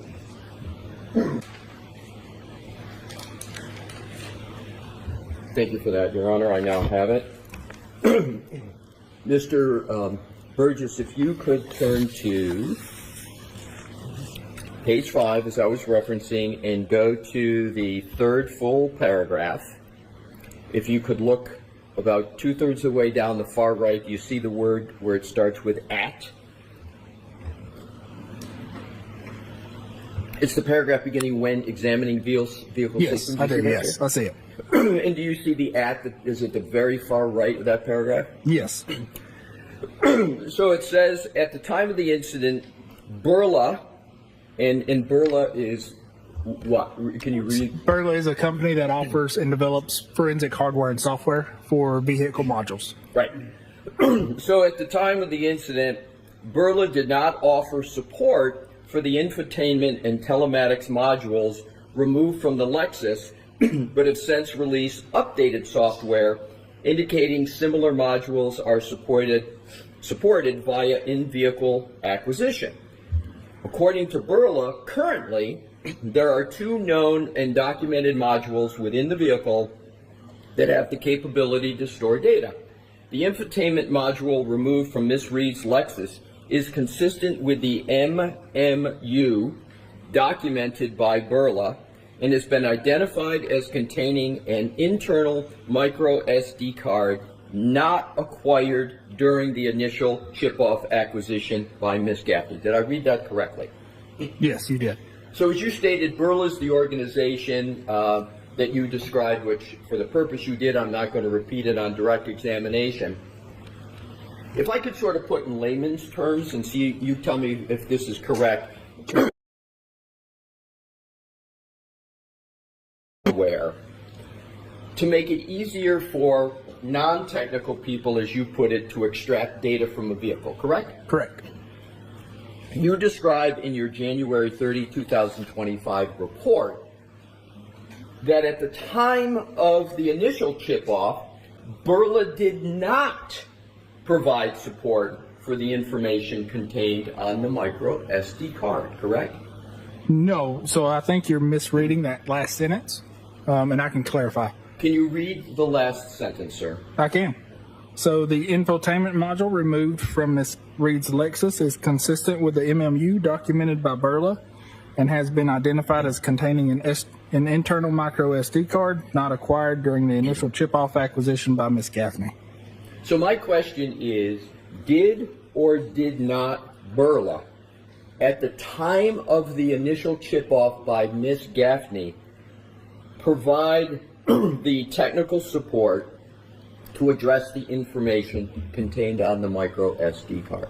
No, Burla did not and does not. Good. That I wanted to. That was my identifier of the micro SD card. Correct. So it was not until after the initial chip-off that Ms. Gaffney participated in that Burla updated their software to be able to identify the types of data, for Burla software to be able to identify the types of data contained within the micro SD card on the Lexus circuit board. Is that correct? No, that's incorrect. So Burla didn't do anything new after the initial chip-off with its software? Sure. So Burla released new software after the initial chip-off that addresses being able to download software via the infotainment module while it's in the vehicle. So that involves plugging a USB in to the vehicle and downloading data.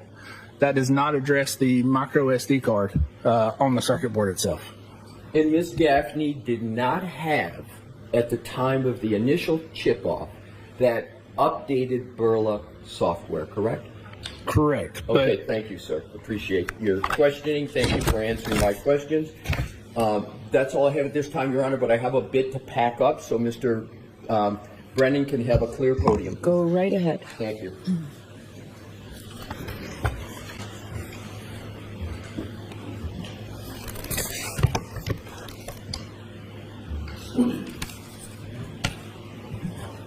Good afternoon.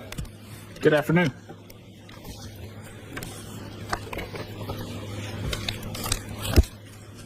Do you know what a sequestration order is? Yes, I do. And what is it? So it would be an order to not view any testimony of a trial, is my general understanding. Does that mean that you can't watch any of it on television? Correct. Do you understand whether or not you can speak to attorneys about testimony? Is that precluded as well? I'm not aware either way. Has anybody ever spoken to you about any testimony about that occurred in this trial before you testified? No, they have not. Have I ever discussed, intimated, or suggested any information whatsoever to you about arguments, testimony, or anything about this case as it's ongoing? No, you have not. Do you follow the rules, sir? Yes, I do.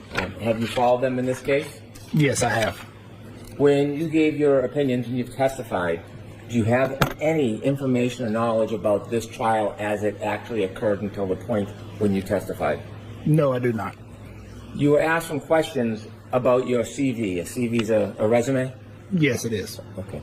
And you were asked about a LinkedIn account. Yes, I was. Is your LinkedIn account different than your CV? Yes, it is. And in this case, when did you learn that your LinkedIn account was wrong or had not been updated? When was the first time you learned that? That was yesterday. When you started your LinkedIn account, do you remember when it was you set it up? I do not. It would have been maybe 10 years ago or more. Do you routinely update your LinkedIn account? No, I do not. When you set up your LinkedIn account, the section where it asks for education, whether graduated or ongoing, Do you remember filling out that section? I don't particularly remember filling it out, but obviously I did at some point. When you were asked about Aperture's website, how many experts are associated with Aperture? I could give you a rough number between 80 and 100. How many offices? 15 or so. Are you involved in the website design or content? No, I'm not. Do you know if Aperture gets the information from their website directly from LinkedIn? I don't know where they get all of their information from. Did you ever weigh in and develop your information that was on Aperture's website? No, not on the website. You do provide CVs before you come to court, don't you? Yes, I do. And in this case, you were asked by the defense, when you provide your CV, do you understand that it's going to be reviewed by whoever requests it, the Commonwealth or the defense? Yes, I do. And that it will be shared with both sides in the court? Yes. In fact, the first time you provided a CV in this case, was it October 11, 2014? Objection, Your Honor. So the leading nature sustained. Do you remember the first time you provided a CV in this case? It would have been around October Of what year? 2024, sorry. And when you provided that, was it as an exhibit to something? Yes, if I recall, it was as an exhibit to the initial protocol that I sent out. And when you submitted that CV, did you appreciate whether or not it would be part of a court filing in public? Yes, I did. If I could have exhibit 183, please. Right there is good. And sir, when you provided this CV to be filed with the court and made public, did you indicate that you had obtained a bachelor degree? No, I did not. Why did you put currently pursuing? Because I am currently pursuing a bachelor's degree. And did you understand your CV was received by the defense and they knew this? Yes, I do understand that.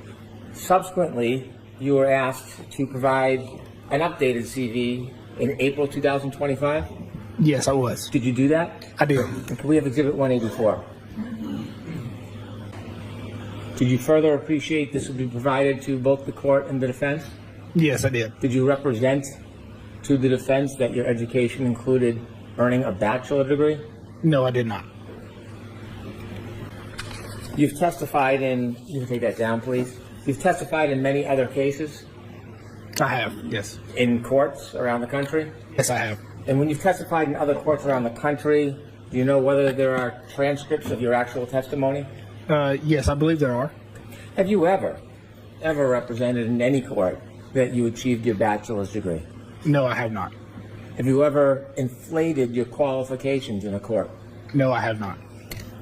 When I asked you about some of your background, you told us that you had certificates in Celebrite and Axiom. I didn't go through all of the qualifications and all the accomplishments you had, did I? No, you did not. Do you have professional certifications, GIAC, Advanced Smartphone Forensic Analysis? Yes, I do. Do you have professional certification from CCME, Celebrite Certified Mobile Examiner? Objection, Your Honor. Sustained. Do you have professional certifications as a Magnet Certified Forensic Examiner? Objection, Your Honor. Sustained for the same reason. I'm sorry? Sustained for the same reason. Do you have a number of certificates that I did not ask you about? Yes, you did. I Can you did. share some of those with us? Sure. So one of those is going to be GIAC, Advanced Smartphone Forensics. So that's going to be Global Information Assurance certification. And that is basically a 40-hour class or 48-hour class with a test at the end to get that certification. There is also a Celebrite Certified Mobile Examiner certification. That is specifically to, kind of demonstrate your knowledge of the Celebrite software, as well as Magnet Forensics certifications, again, for their software specifically. Any certifications regarding computer hacking? What was that last part? Sorry. Any certifications regarding computer hacking? No, not currently. Okay. Did you also take any classes regarding crash data or BOSH? Yes, I have. What do you have for certificates in that arena? So those certifications would be crash data retrieval technician and crash data retrieval analyst. So those courses would be around acquiring and analyzing crash data from airbag control modules. You mentioned that you had over 700 hours Yes, I do. of classes and certification. Yes, that's of classes and classes and seminars or conferences, specifically in digital forensics or vehicle forensics. Do you need a bachelor's degree to be competent and achieve in this area? No, I do not. Is a bachelor's degree a prerequisite of success in a particular field? No, it is not. You ever hear of Bill Gates, Yes. Stephen Jobs, Yes. Oprah Winfrey? Sustained. You had become engaged in this case in October 2024? Correct.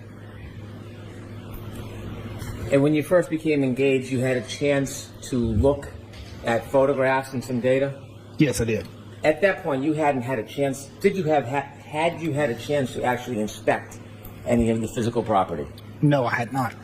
Did you have an understanding that somebody else did? Yes, I did. Who?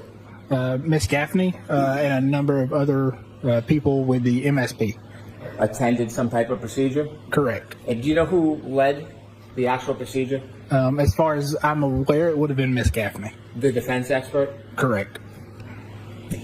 You filed a protocol. What was the purpose in October when you first got involved in filing a protocol? Sure. So the first purpose of the protocol was just to address the fact that we were missing data that we expected, and address a potential solution to gather more data. Without having looked at the physical property, the actual boards, how did you conclude simply on data and photographs that there was missing data? Sure. So that would be reviewing the initial data that was provided and not seeing user data like I would expect. And that's because there's a number of different chips that are on a circuit board for an infotainment or a telematics or any other module. And there's a number of different data bearing chips. The purpose of those chips will vary. Some chips' main purpose is to store user data. Some chips' main purpose is to store software or firmware. So if you're gathering, acquiring data from chips that only have software and firmware, then you would not expect or you would not see user data within those chips. When you made that analysis and concluded that there was missing data, had there been any report provided by Ms. Gaffney suggesting there was missing data? No, there was not. Had there been any analysis or opinion alerting that there was missing data? No, there was not. Was there anything to indicate that the person who did this test missed data at that point? No, not at that point. When you decided to write a protocol so you could actually look at the boards and do an analysis, did you put that protocol in writing? Yes, I did. And do you remember if that was around October 10, 2024? That sounds familiar. Yes. Now, when you were cross-examined, the attorney asked you if you knew what the word mendacity meant. Do you remember that? Yes, I do. And you didn't know. Do you now know that means to lie or be untruthful? Sustained. He didn't ask you a question. He just asked you if you knew what the word was. Do you remember that? Yes, I do. Okay. Do you remember he also, on cross-examination, suggested that when you had your mistake about megabytes, megabits, it was the defense expert that alerted you to that mistake? Do you remember that suggestion by the defense? Yes, I do. Did they ever show you the documents so you could see the chronology? No, they did not. Okay. You wrote a report on October 10, 2024. Did you then write another report, a supplemental protocol? Yes, so I did write that initial protocol and then a supplemental protocol. Was that on October 17, 2024? That sounds about right. When you wrote that a week later, at that point, had you realized your mistake? Sustained. Why did you... When you realized your error, what did you do? So I intended to correct it with a supplemental protocol. When you corrected it with a supplemental protocol, do you remember what date that was? Not specifically, I do not. Okay. If I showed you your report, would that help your memory? Yes, it would. May I approach? Yes. Please don't read this, just look at it. And if it refreshes your memory, let me know, and then I'll ask you a question. Yes, it does.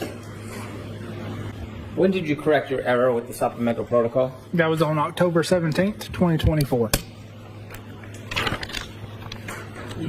And do you remember the date that you first received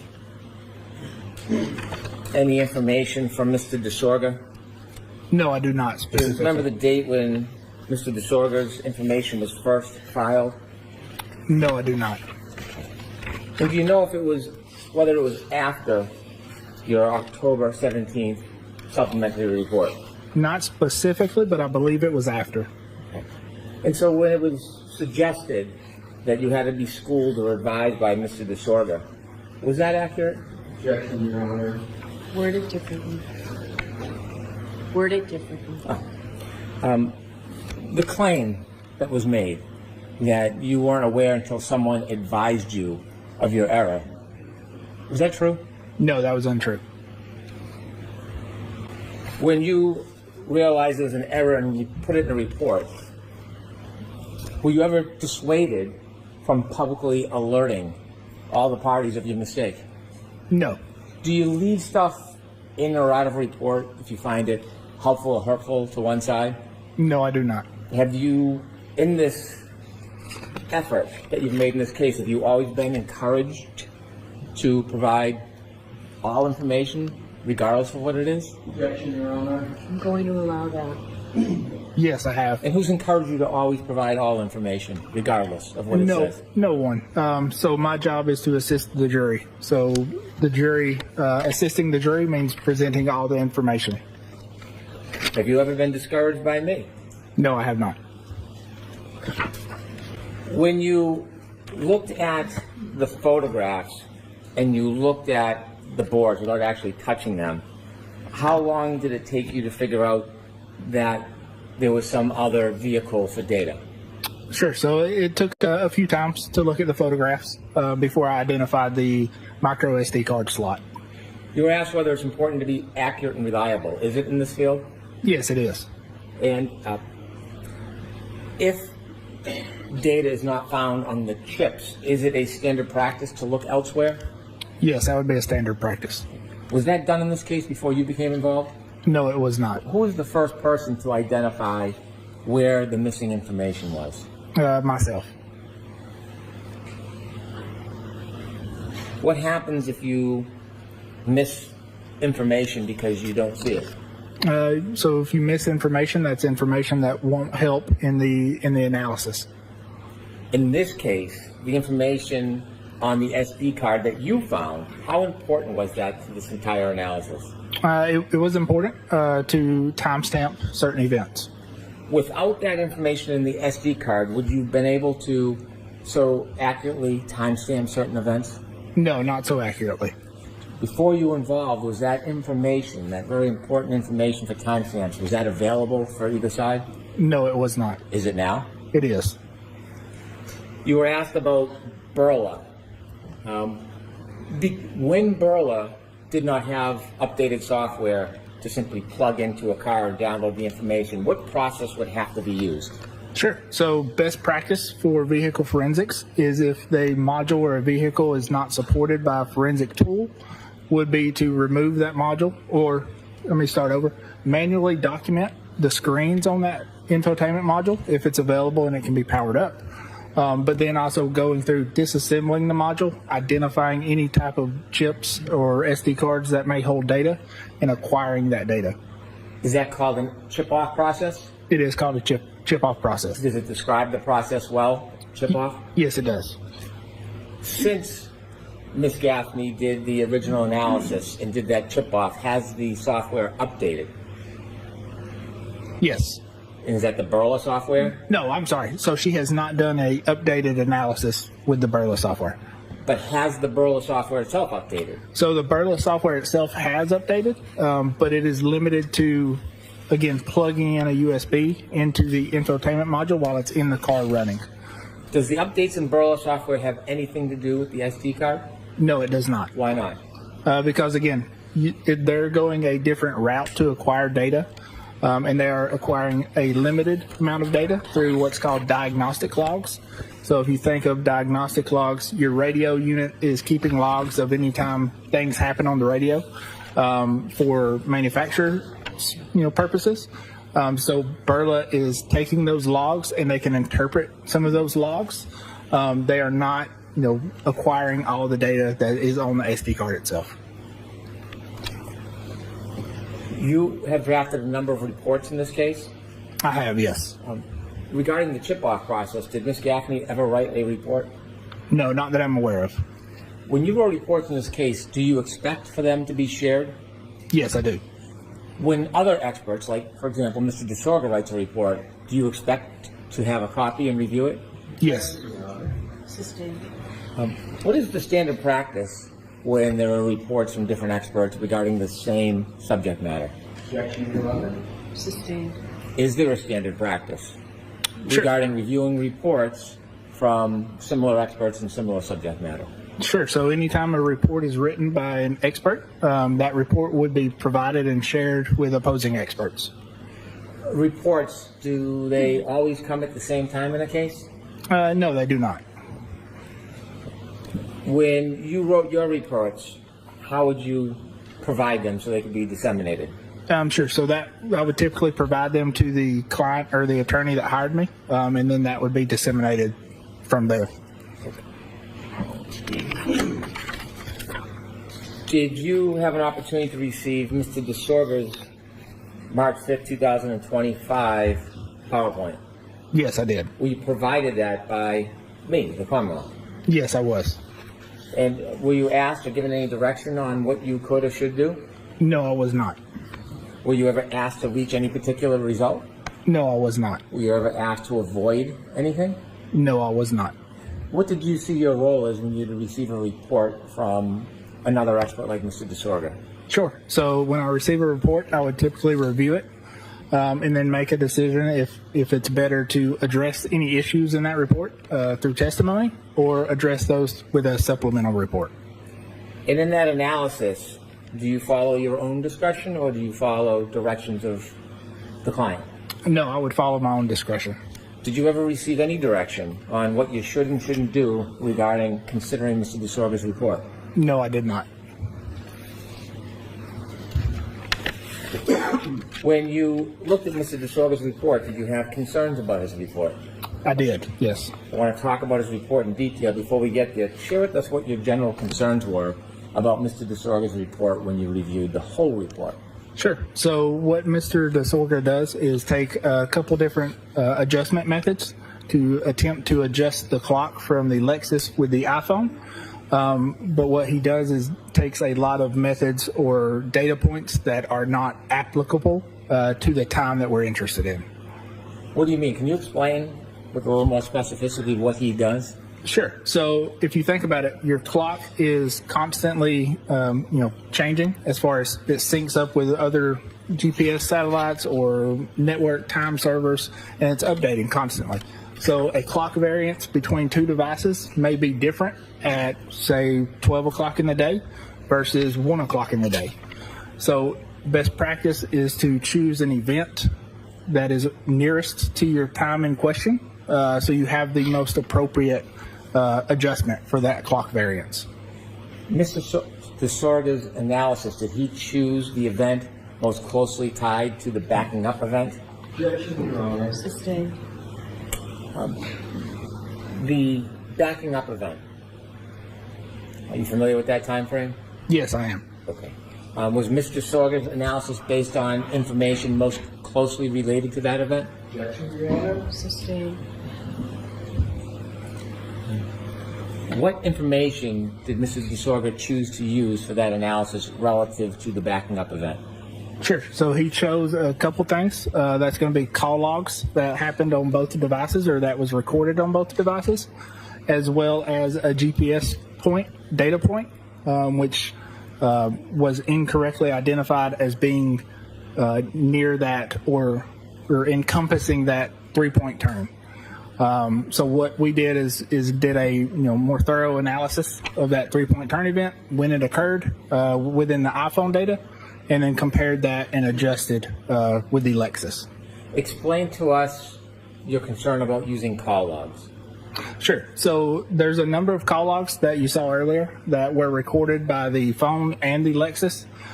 The one thing you'll notice, and it's hard to kind of go back to it without the graph, but the calls that happened between 1 and 5 o'clock that morning actually happened when the car was powered off. We know that based on the power on and power off events. So those timestamps that are recorded with that 2-second and 1-second offset is actually from Mrs. Read's iPhone as she gets back in the vehicle and her phone connects up and syncs back up. So the 8-second and the 16 or 21-second offset are the only offsets that we have to compare to calls. Was that a concern? It was a concern. Why? Because if you're using the 1 and 2-second offsets, that could be misleading because it's not actually comparing the Lexus clock with the iPhone clock from Mr. O'Keefe. What's it doing? It's comparing the Mr. O'Keefe's iPhone clock with Mrs. Read's iPhone clock.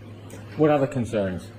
Sure. So the other concern was a GPS point known as GPS 154, which, if you remember yesterday, we talked about it a little bit.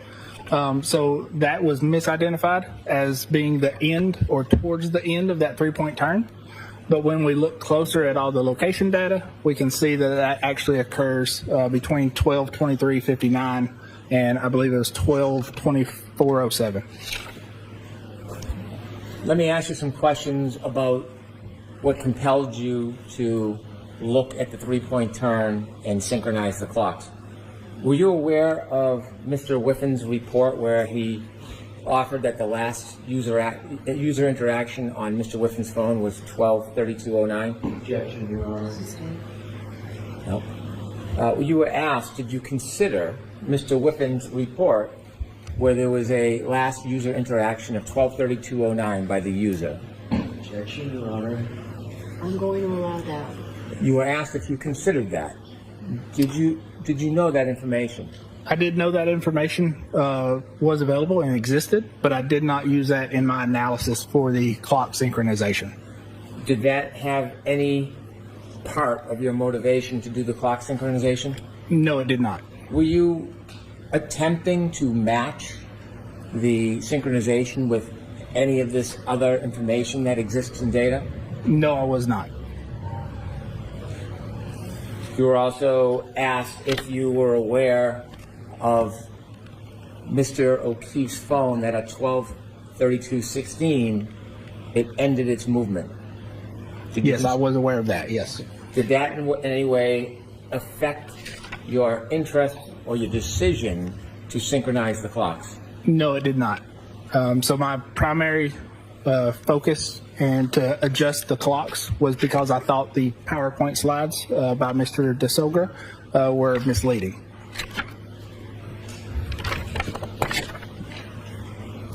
When you were shown Exhibit 190, can we have 190, please? You were shown this chart. Was this the entirety of Mr. DeSorga's report? No, it was not.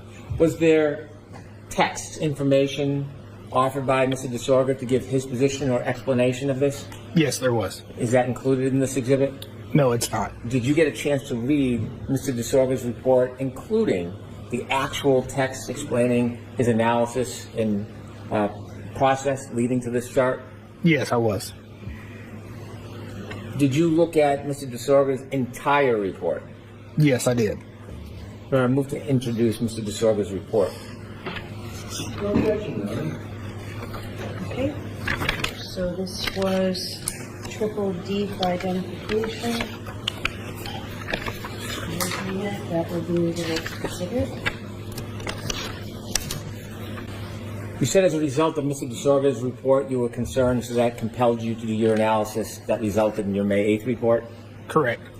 I want you to take us through Mr. DeSorga's report and explain to the jury what concerned you about his analysis. Sure. With the court's permission, I'd like to put this page 1 of this report. Is this the front cover of Mr. DeSorga's March 5th, 2025 report? Yes, it is. Turn to page 2, please. Where do you recognize this slide or photograph coming from? Sure. So this slide is coming from Dr. Welcher's overall PowerPoint slides. When you first saw this slide, where did you first see, what source did you first see this through? Through Mr. DeSogra's PowerPoint. Well, Dr. Welcher works at Aperture, doesn't he? He does, yes. Did you know he was working on this case? Yes, I did. Was he providing you his PowerPoint or slides before this point? No, he was not. When you first saw this slide, did you see information about the timing of the text stream event, which was the backing maneuver? Yes, I did. And what time did that show? Can we blow it up just so I don't get the time Please. wrong? Thank you, Ms. Gilman. Sure. So that's got the text stream event ending at 12:31:43. These text stream events that are captured, do you know how long of the event is captured? How many seconds? Yes. So approximately 5 seconds before the trigger threshold is met and 5 seconds after. When this information that you reviewed in Mr. DeSogra's report, do you know what clock is used to identify the 12:31:38 to 12:31:43?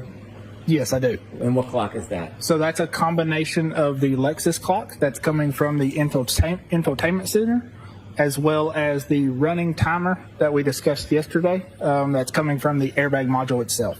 Is the source of that time important? Yes, it is. If you compare time from a different clock with time from a different clock and don't synchronize the two, does that lead you to an accurate result? No, it does not. When you were answering questions, you repeatedly were saying, according to the Lexus clock. Why were you offering that qualification repeatedly? One moment, please. Sure. Why were you offering that qualification repeatedly? Sure. So to make sure that the jury understood that that timestamp was coming from the Lexus itself and was not an adjusted timestamp to Mr. O'Keefe's iPhone. Could you scroll down, please, Ms. Gilman? The 3209, what did you understand that information to be? Sure. So that is information I understood to be the last device lock recorded on Mr. O'Keefe's iPhone. And what clock did you understand that time came from? That would come from Mr. O'Keefe's iPhone clock. If you reconciled his iPhone clock information, or if you compared it without reconciling to the Lexus information, what's the danger in doing that? Objection, Your Honor. Sustained. Is there any danger in doing that? Objection, Your Honor. I'm going to allow that. Is there any danger in comparing two times if you don't consider the clocks that they came from? Yes, there is. So you could essentially be, inaccurate time for when that event actually occurred. If you could just go down to the bottom so we could see the rest of that. You mentioned the word variance yesterday during your direct examination. I'm going to ask you to look at that box that has the green around it. Is that an example of variance? Yes, that is an example of variance between, no. So I take that back. That is not an example of variance itself. That is an example of, comparing the end of the text stream event to the device lock event. Is that attempting to compare two different devices? So that's attempting to, that's not attempting to compare anything. It's just stating that the time between the device event lock and the end of the text stream event, unadjusted, is approximately 26 seconds. Is that accounting for synchronization or not accounting for synchronization? That is not accounting, that is not with synchronization. Can we turn to the next page, please? Did you review the next page of Mr. DeSogra's report? Yes, I did. And did it lead you to any concerns? This page specifically, yes and no. So this page again is just showing the time difference between the end of the text stream event and Mr. O'Keefe's last device lock event. Is this another way of showing the information that was in that green box? It is. It's another way of showing the information in that green box, but it is not a clock variance or an adjustment. Could you turn the page, please? When you read this page, is this a opinion or conclusion? No, it does not. What is it? So this is just pointing out that when the 26-second window, which they'll refer as John's interaction window, when that number is positive, then the phone interaction occurs after the end of the text stream event. When that number is negative, the phone interaction occurs before the end of the text stream event ends. Did you have any issue with that slide? No, not that slide in particular. We turn the next page. Did you have an opportunity to review the next page? Yes, I did. And were you in agreement with this page? I was in agreement with this page, yes. And what does this tell us? So this page points out that two clocks are not always in sync. So again, to synchronize those clocks, you would have to have a shared event that occurred on both devices. If we could have the next page, please.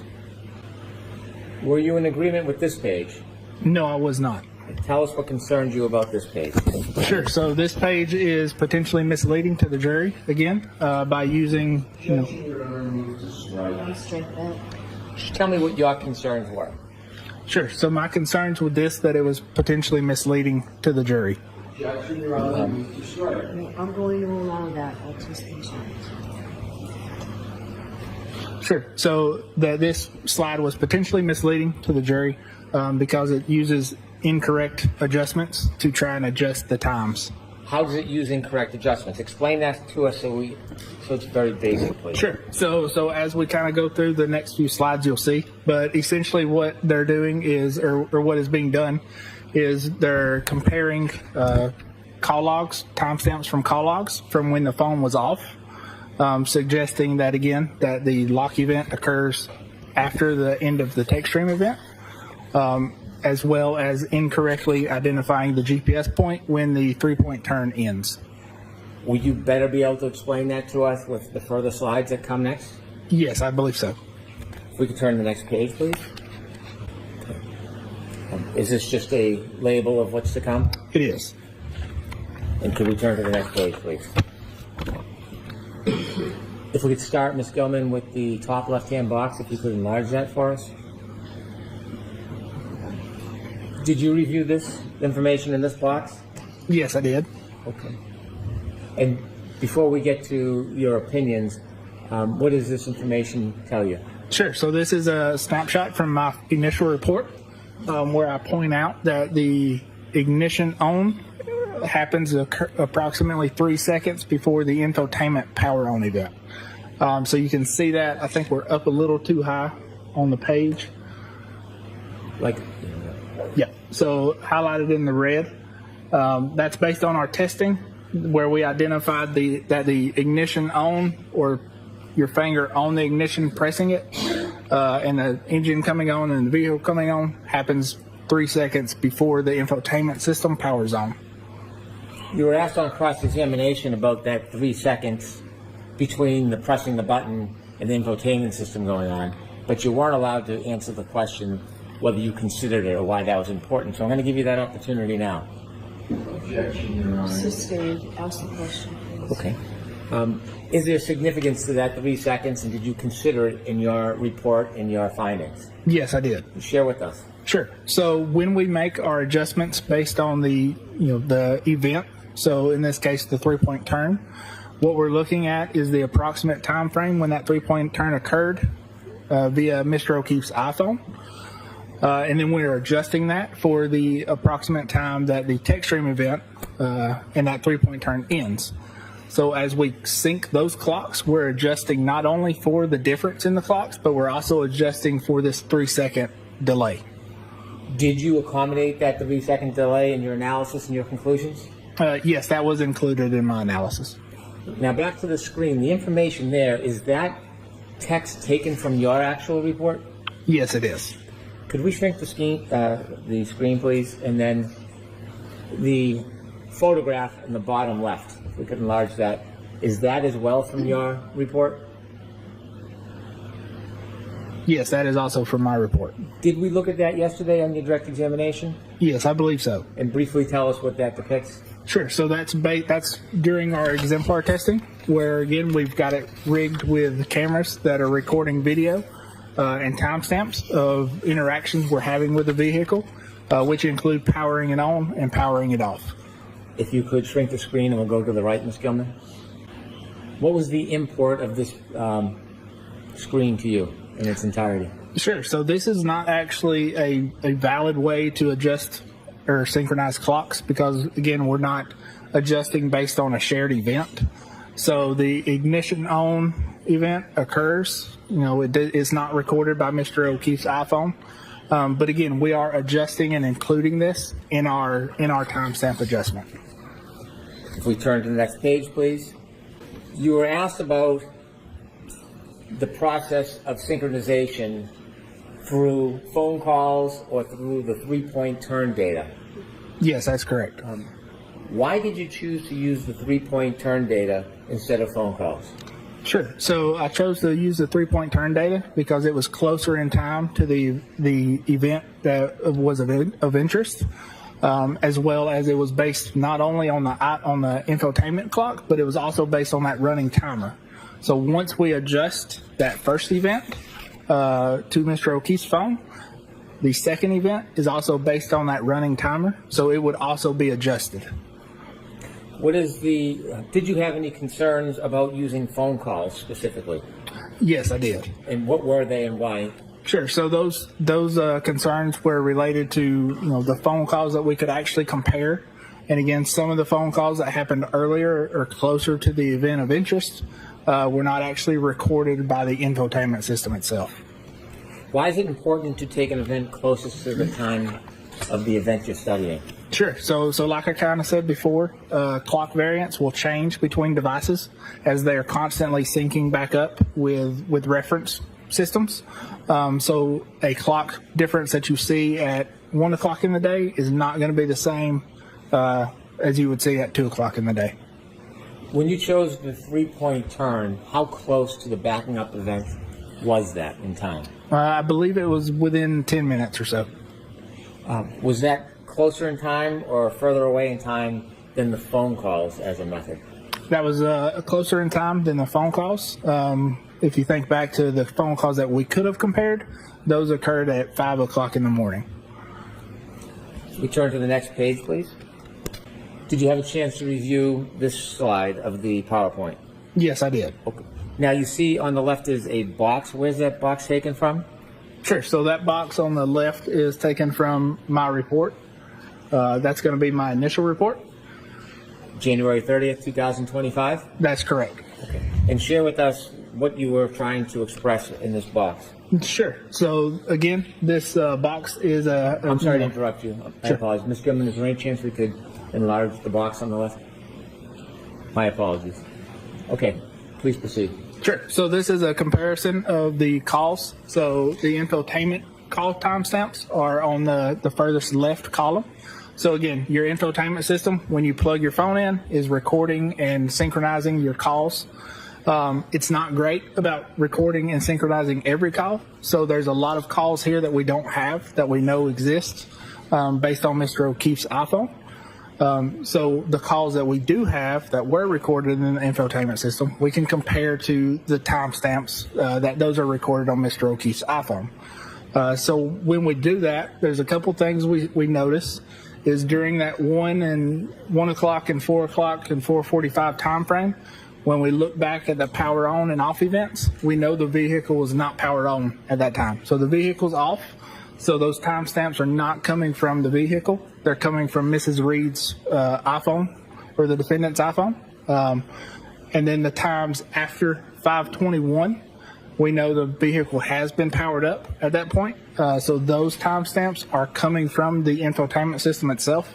So that's why we can actually do a comparison of those timestamps and determine the exact or the approximate clock variance. When you look at the call timestamps of 1:14:13, 4:38:16, at 4:42:06, and 4:45:12, was the power on or off with the car during those four first calls? Yeah, so with those first 5 calls, the car was powered off. And again, we know that based on the power on and off event. We also know that just by looking at the offset, it's a consistent 1 or 2 seconds. And that's what we typically expect and see between two iPhones. That's because iPhones are generally pinging back to Apple servers or GPS towers that are the same. So those times are pretty consistent and pretty accurate. Was the power on by 5:04:28? No, not at 5:04:28. It was still powered off. So those first five events, were they reliable for you to use in synchronization? No, they were not. You gave us a number of reasons. One, the time distance between the event, and because they were phone to phone. Any other reasons why they weren't? I'll strike the first part. Ask the question. Besides the reasons you already gave us, are there any other reasons why this would not be a reliable way to synchronize two separate devices? Not besides the points I've made already. Okay. And if we could zoom back on this. The box on the right, is that from your report? Is that Mr. DeSorga? That's Mr. DeSoga. Was there anything about that analysis that concerned you? Sure. So that analysis is misleading because, again, it's not comparing Mr. O'Keefe's iPhone to the infotainment system. It's actually comparing the defendant's iPhone to Mr. O'Keefe's iPhone. Is there any acknowledgement anywhere in Mr. DeSorga's report that he appreciated that this was iPhone to iPhone rather than iPhone to infotainment? No, there's not.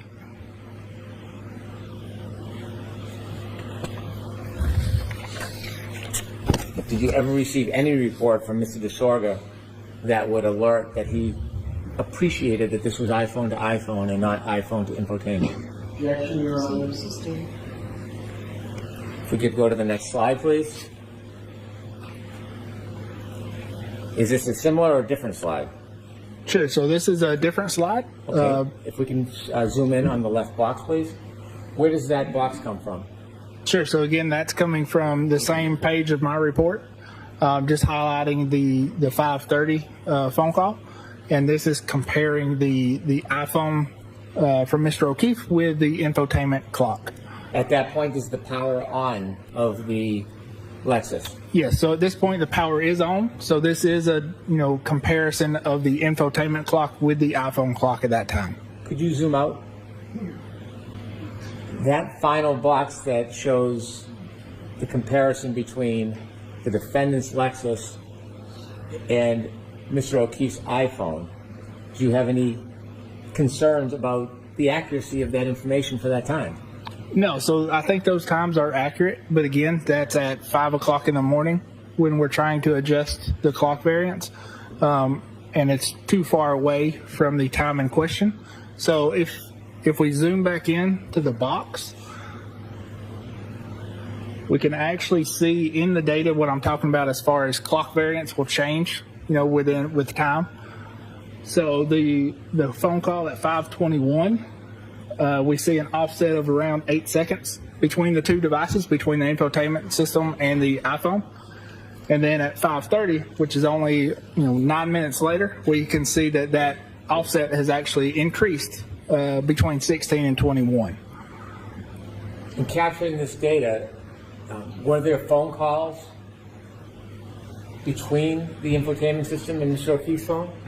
Yes, those last two phone calls were between the infotainment system, or were recorded by the infotainment system with Mr. O'Keefe's iPhone. How does that happen? Sure. So that's, when the device is connected up to the vehicle and you make a phone call, the call is recorded within the infotainment system and it's recorded with the infotainment system's timestamp. Could you focus on the right-hand box, please? Did you review the right-hand box? Yes, I did. Was that from your report, or is that Mr. DeSorga's opinion? That's Mr. DeSoga's. Did you have any agreement with that? Yes, so I do agree with that calculation, but again, that's 5 o'clock in the morning versus when we're really interested in around 12:30. Can we have the next slide, please? Do you know where this photograph came from? Yes, so this screenshot came from Dr. Welcher's presentation. When's the first time you saw this screen? When I saw this presentation. in Mr. DeSorga's report? Correct, Had you yes. seen this before that?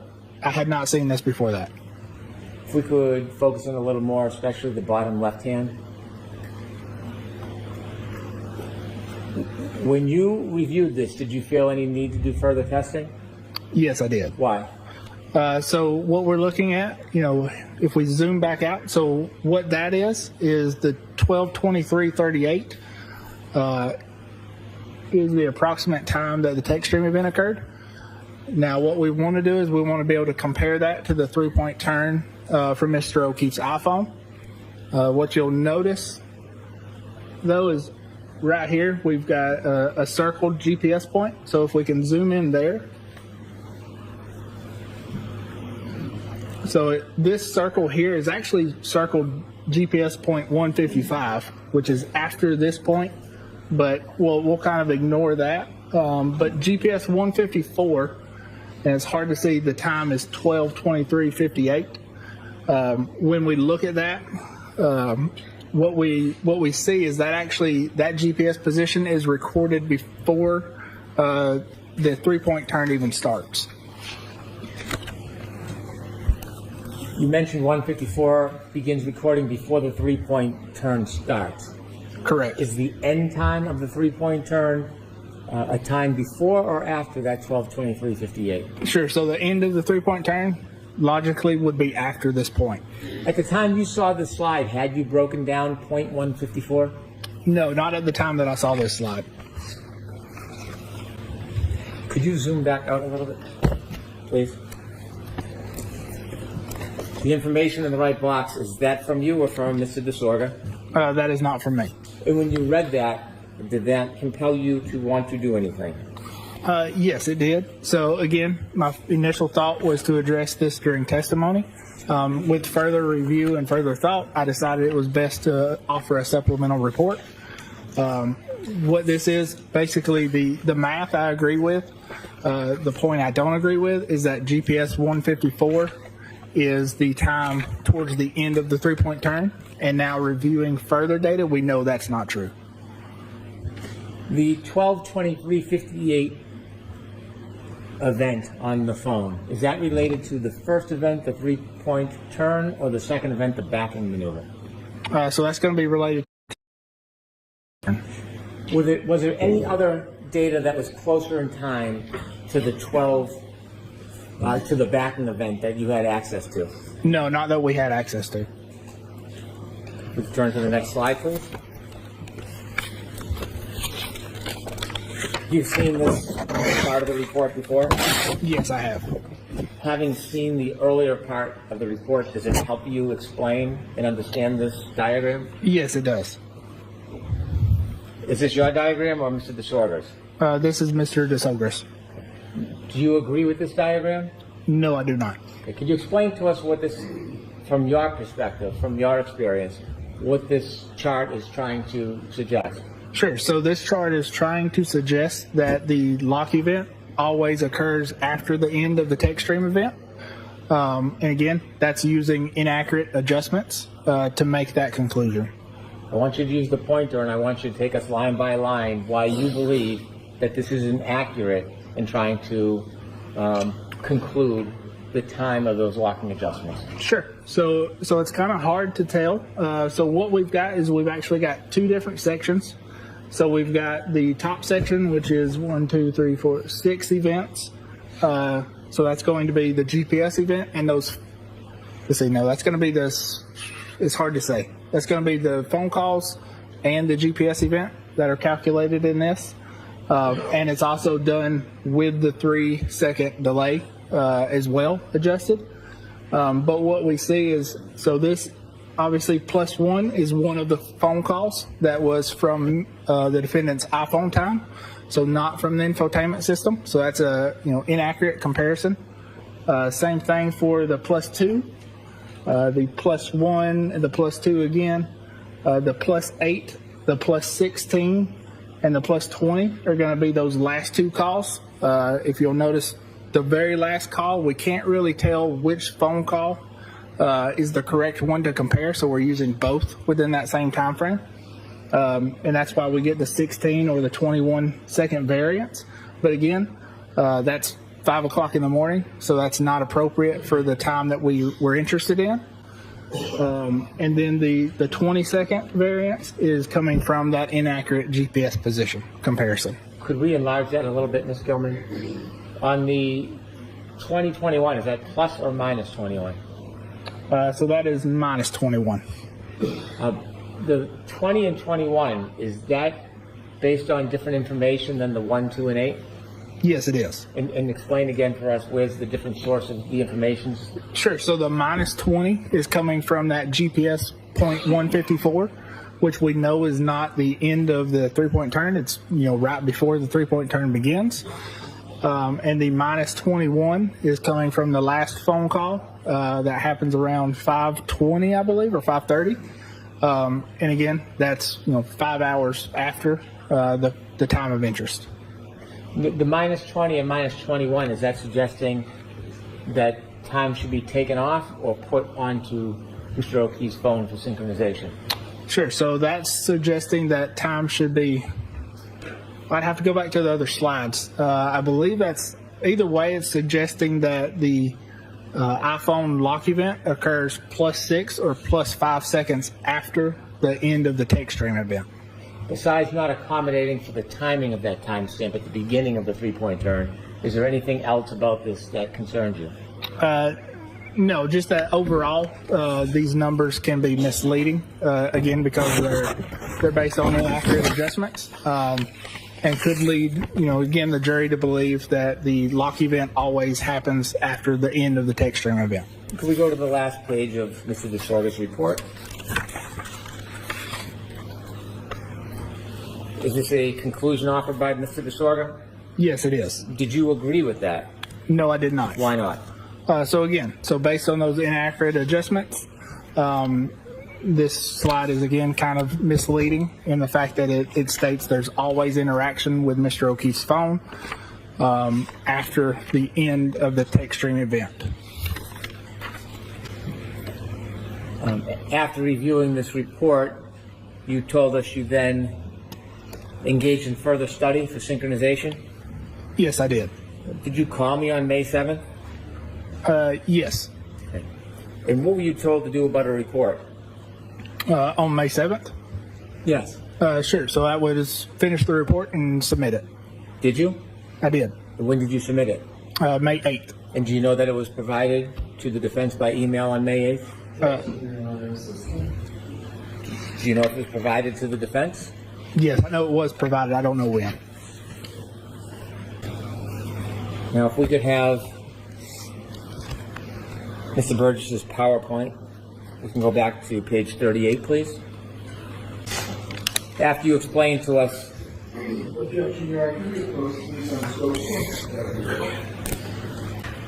Sir, when I asked you about your first report regarding the protocol, you told us October 10th, followed by your supplement on the 17th.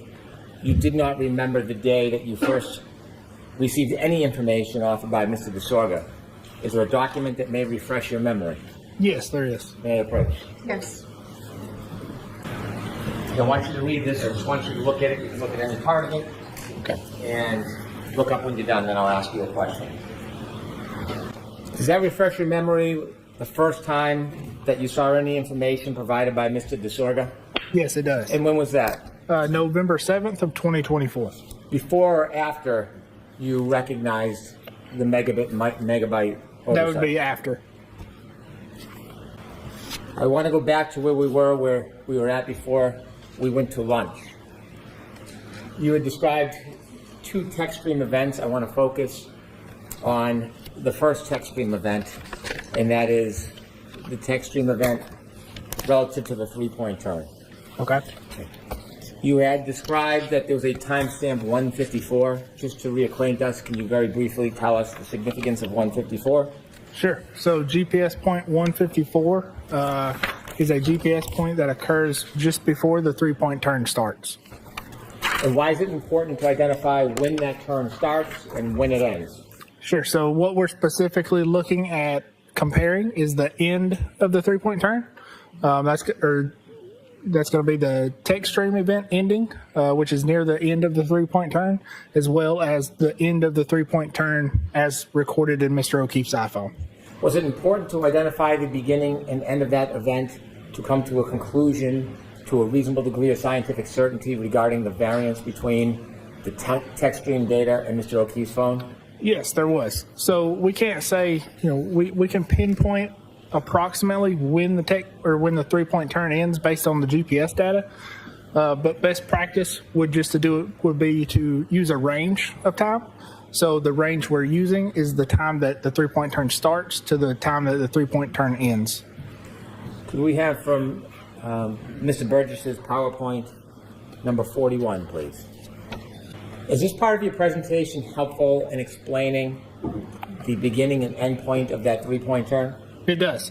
So if you recall yesterday, the first heading change from a general north heading is depicted by that green shading circle. Could you use your pointer, please? Sure, yes. Ms. Gilman, can you enlarge just a little bit? So again, this green circle is going to be the center of this circle is going to be the GPS point itself. That's going to be centered on the horizontal radius, which is the accuracy. So the green circle represents the 16-foot accuracy zone. The black arrow coming off in a northwestern direction is going to be the heading for that point. And then again, the yellow is going to be the approximately 8 seconds later when the heading changes again in a southerly direction, and then the GPS points after that also continue south with increasing speed. What part of the 3-point turn event does the green circle signify? Sure, so that's going to be the approximate beginning of the 3-point turn. And that time? That's going to be 12:23:59. The yellow circle, what part of the 3-point turn does that indicate? Sure, so that's going to be approximately the end of the 3-point turn, and that time is going to be 12:24:07. Is there any correlation between the times in the green, the time difference between the green and yellow circle, and the range you ultimately arrive at as far as the synchronization variance? Yes, so that is what determines that range of 21 to 29 seconds. This illustration or diagram where you've put the green circle, is that based on actual data? Yes, that is based on actual data recorded by Mr. O'Keefe's iPhone. That data, is it accurately reflected in this diagram? Yes, it is. So again, the GPS point that is recorded within the iPhone, every point has a horizontal accuracy. And again, that horizontal accuracy is depicted by the green circle. Is that level of precision used when you create this diagram? Yes, it is. The yellow circle, is that specifically reflected in the data, or is that an estimate? Sure, so that's specifically reflected in the data. So that is another GPS position that has been recorded by the iPhone. Again, with a horizontal accuracy, a timestamp, and a speed and heading. How about the orange circles? So the orange circles are are portions of the GPS positions leading up to this event. So if we went back one slide, you would see, it would zoom out, obviously, so a little bit harder to see. But essentially what we've done is I've removed the other orange circles representing GPS points heading north and the GPS points heading south after the 3-point turn. And I've just removed those for clarity to kind of clean up the map so it's easier to read. On the left, text stream 11621. Remind us again where that information comes from? Sure. So that's the text stream. That's the end of the text stream event for the 3-point turn. And that is based on the infotainment clock as well as that running timer from the airbag control module. Does this diagram reflect the data that you reviewed to a reasonable degree of scientific certainty? Yes, it does. In breaking down this timestamp 154 and getting into the minute detail of when it started and ended, one of your charts, does it also show it numerically? Yes, it does. Can we have number 40, please? Before we discuss this again, where did you get the information to put in this chart? Sure. So this is coming from Mr. O'Keefe's iPhone. Specifically, it's coming from a SQLite database that is recording locations as he's using the Waze app to navigate. Is the information in this chalk or diagram directly from the data? It is directly from the data. Is this accurate to a reasonable degree of scientific certainty? Yes, it is. If we could zoom in just a little, we'll have to go left to right, Ms. Gilman. We start with the left. Timestamp 154. At what point in that 3-point turn does 154 represent on the left? Yeah. So timestamp 12:23:58 or GPS point 154 is approximately 1 second before we see the heading change. If we could zoom out just a little bit. A little bit more. Yep. So we see the heading change represented in green. That's a heading change to 284. Before that, we've got a pretty consistent heading of 348 to 339. So that first heading change, as well as the drop in speeds, is indicative of a 3-point turn maneuver. The latitude and longitude, did that assist you in making the diagram with the circles on it? Yes, it did. How so? So the latitude and longitude are the center points for each GPS point, or the center point for each circle. There's a green highlighted row and an orange highlighted row. What's the difference between the two? Sure. So the green highlighted row is, again, the beginning, the approximate beginning of the 3-point turn. And the orange or the yellow is the approximate end of the 3-point turn.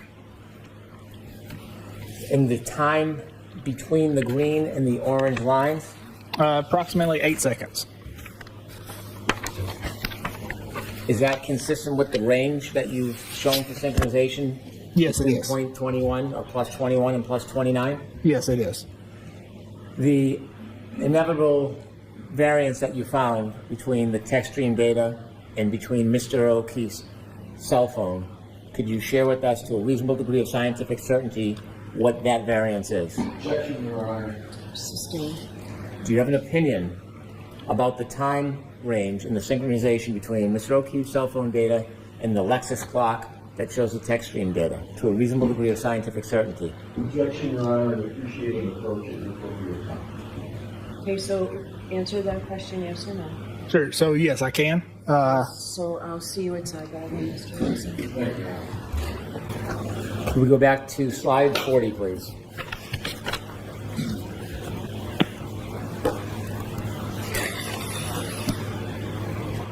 In reaching your conclusion about the variance between the defendant's Lexus as contained in the text stream as it relates to Mr. O'Keefe's iPhone, was stamp 154, timestamp 154, part of your analysis?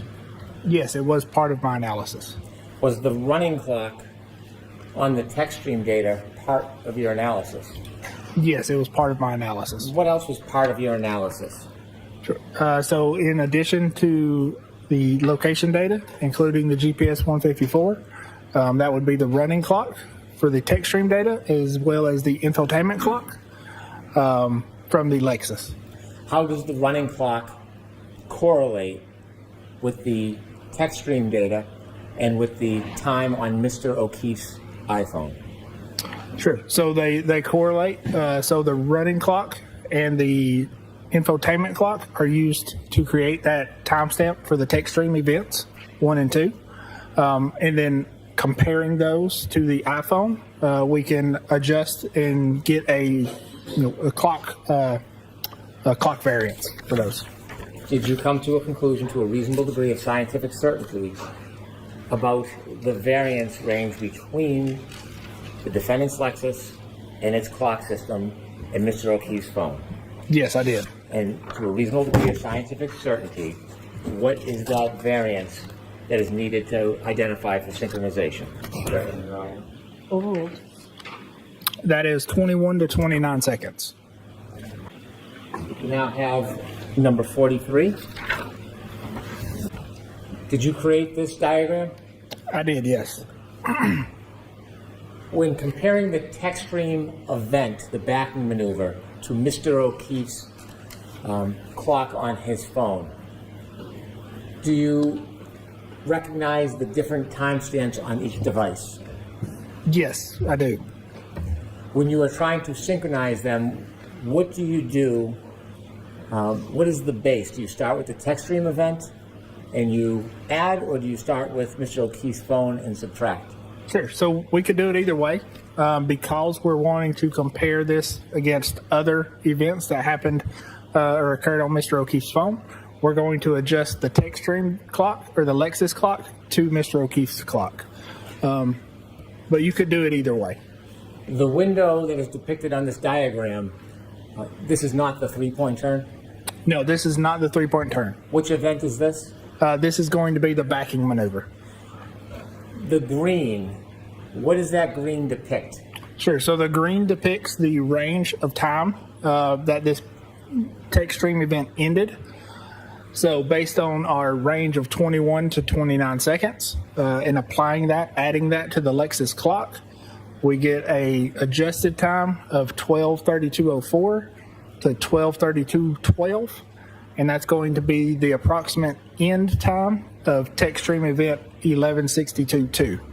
Now again, the text stream data has a limit on the amount of time available? Can you rephrase your question? Sure. You said a window is captured during a triggering event?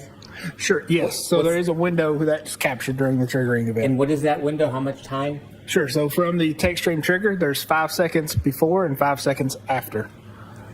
Can an event be longer than that 10-second window? Yes, it can. And in this case, do you know at the end of this reconciled event at 12:32:12, do you know from your study what direction the defendant's car was traveling at 12:32:12? It would have been traveling in reverse. And at 12:32:12, do you know how fast the defendant's Lexus was traveling at 12:32:12? I do not recall. Mr. O'Keefe's last user interaction with his phone at 12:32:09, where does that fall within the 10-second window that was captured by the text stream data? Sure, so that falls within that 8-second window. So again, the text stream event ends somewhere between 12:32:04 and 12:32:12. But that does not represent that the backing maneuver has ended. Just the recorded data has ended.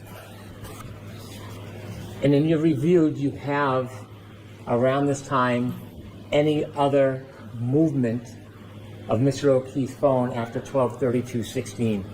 I did not look at that specifically. It was my understanding that Mr. Whiffen looked at that.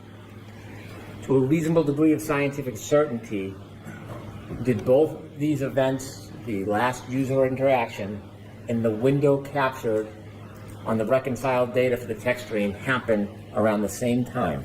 Yes, they did. I have no further questions. Okay. I can approach later or now.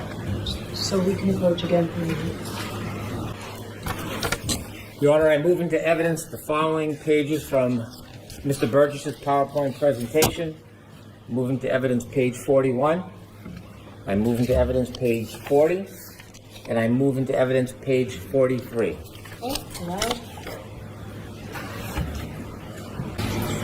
I have no further questions. Great. Once we get these mounted. May I, Your Honor? Yes. Thank you.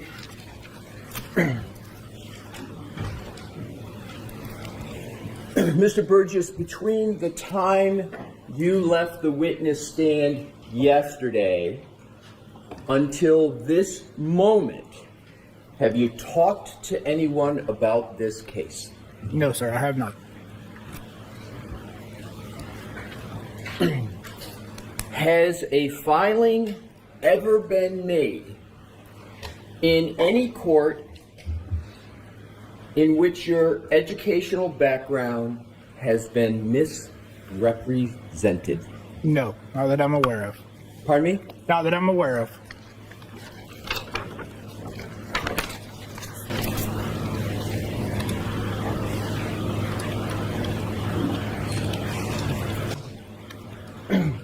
Did I understand that you're based out of the Aperture office in Texas?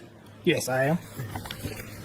And are you aware of a case in the United States District Court, Eastern District of Texas, Marshall Division, titled Jeffrey Glover and Teresa Glover versus Graphic Packaging International, LLC? Are you familiar with that case? Yes, I am. And is it correct that in that case, well, tell me how you are participating in that case, sir. So I'm no longer participating in that case. So if I believe correctly, that would have been a accident reconstruction case from, I don't recall, a year or two ago. And so it was a case that you did participate in, correct? Yes, I did. And what was your role in that case? Sure. So my role in that case was an accident reconstructionist. And did you provide any testimony, deposition, or otherwise in that case? No, I did not. Did you, in that particular case, there were, like all cases, filings made, correct? I'm sure there were, yes.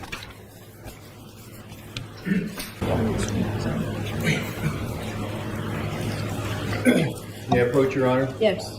I would like to have a document marked as the next exhibit for identification, Okay. please. May I present to the witness, Your Honor? Yes. Thank you. Mr. Burgess, I am showing you a document which has been marked as Exhibit EEE for identification, and I'd ask that you take a look at it, sir. Your Honor, may I remain here? Sure. As long as you stand back a little bit. Exactly, yes. Thank you, Your Honor. I'll just be far down. Yes. Mr. Burgess, with regard to Exhibit EEE, do you recognize the second page, and do you recognize any stamping at the top of each of those pages? Yes, I do. And can you describe what that stamping is? Sure. So that is stamping for a file date of 8/7/2023. And is that a stamping of a federal court? That I'm not sure. If I were to show you a document, might a document refresh your recollection as to whether Sure. Exhibit EEE is a filing in a federal court? Yes. May I, Your Honor? Sure. I am showing you. Did you show those to Mr. Williams? Thank you. I believe I did, but I want to make And sure. just let me know if we need to mark. We will, Your Honor. Thank you. Can I mark each Yes. of these for identification? Yep. Let me just get one first. Thank you. Sir, I am showing you what has been marked as Exhibit FFF for identification and ask whether or not this document can refresh your recollection as to whether the court filing that you reviewed in Exhibit EEE is indeed a federal court. Yes, it is. So that document refreshes your recollection that what has been filed is represented in EEE as a filing in a federal court, correct, sir? Correct.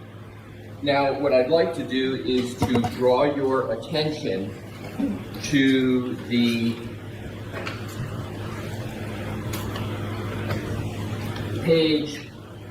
second page of this exhibit. Is that a curriculum vitae of you and a picture of you?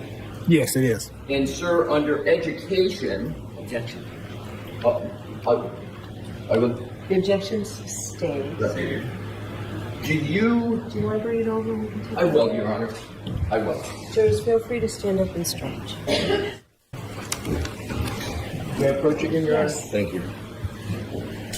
Mr. Burgess, I'm going to have to get a little closer proximity here with me, please.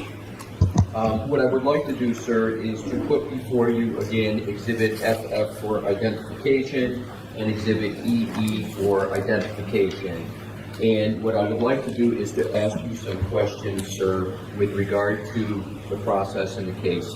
Okay. Are you aware, or do you recall in this litigation that, as typical in litigation, including federal courts, that as part of the litigation process, the parties have to designate their expert witnesses? Are you aware generally of that process? Generally, yes. Yes. And have you participated in the documents that need to be prepared for an attorney or a party to prepare documents and submit them to a court to establish the designation of expert witnesses? No, I have not. And so you have never participated or never been aware of a process like this? No, I'm aware of a process, and that process goes through other staff members Okay, so it goes through other staff members where? at Aperture. Are you aware that that process is occurring, even though it may be done by other staff at Aperture? Yes, I am. And in this instance, you were aware in this litigation that staff at Aperture needed to submit documents in support of an expert witness designation, correct? Even though you may not have done it yourself, you were aware that some person or persons at Aperture were performing that process, correct? Correct. And they were performing that process so that you could be designated as an expert witness in that case, correct? Correct. And so you were aware of the process, you were aware they had to submit documents that would establish your qualifications as an expert in the case so that you could be designated as an expert witness, correct? Correct.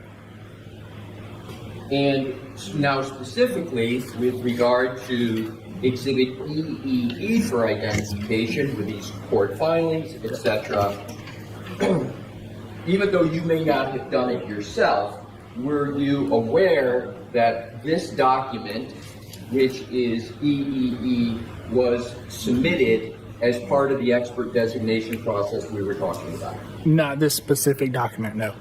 Were you aware that a CV was needed to be submitted on your behalf as part of the designation process? Yes. So you were aware a CV had to be submitted, but you're saying you don't recall this specific one being submitted?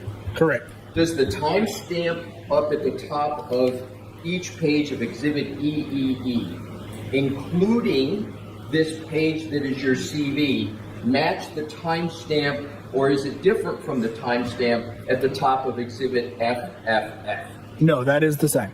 So it's exactly the same. Yes. And have you been involved in processes in courts where your qualifications, including your CV, have had to be submitted to courts to establish a designation as an expert witness? Yes. And can you conclude from these documents, including the timestamps, that the submission that was made to the court to establish your status as an expert witness consisted of Exhibits FFF and EEE? Objection. I'm going to allow that. Were you aware of that? Yes. Your Honor, at this point, I move EEE and FFF into evidence. Yeah. You need one more step, Mr. And, sir, do EEE and FFF fairly and accurately represent the submission of documents in support of a designation of expert witness in this case? Yes, as far as I can tell. Your Honor, I offer these two into evidence. I'm going to allow it over you. May I get her briefing? Yes, come on up. Bring yours, please, Mr. Yes, Your Honor. We'll have to stand here and get this. Sure. So what I would like to do, Your Honor, at this time is to offer into evidence Exhibit EEE and Exhibit FFF for identification. As one exhibit? As one exhibit. All right, we'll do that. Thank you. May I hand to the Yes. Mr. Burgess, I am handing you what is now in evidence as Exhibit 193. I would like to draw your attention to the fourth page, which is your CV, and further, if I could, sir, draw your attention to the category of education, where it says BGS, is it correct that there you state Bachelor of General Science in Mathematics and Business Administration, University of Alabama - Birmingham, Alabama, comma, 2024? Did I read that correctly? You did read that correctly. And this was filed in 2023. Understood. So now what I'd like to do, Your Honor, is to keep this for a moment, Your Honor, give it to the witnesses as needed. Thank you. With Your Honor's permission, I would like to publish a document that is already in evidence. Okay. Actually, maybe two, 183 and 184. Let's start with 183. Let's expand it. And then, Mr. Wolf, do we have what has just been to publish as well?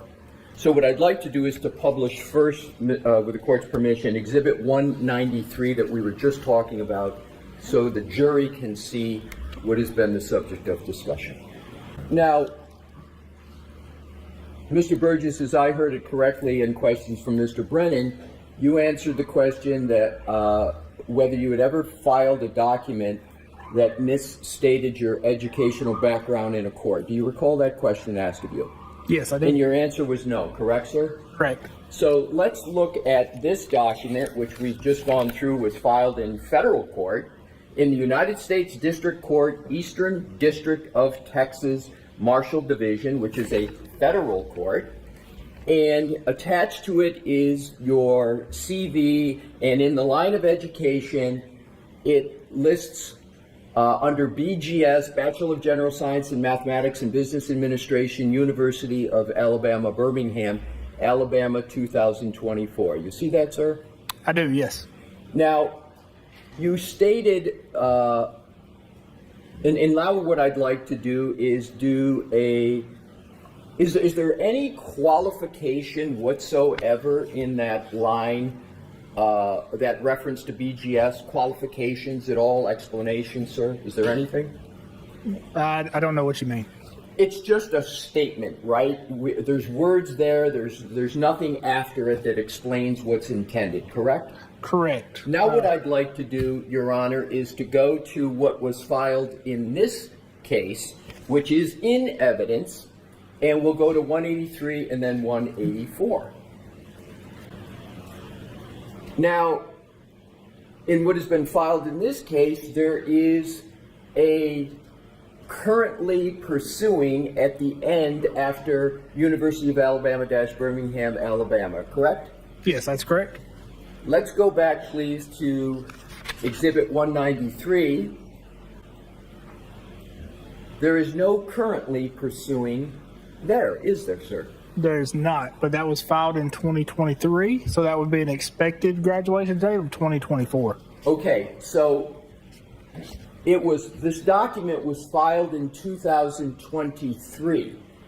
However, there's nothing in this document that in any way leads the reader to believe anything other than the degree is obtained on 2024, correct?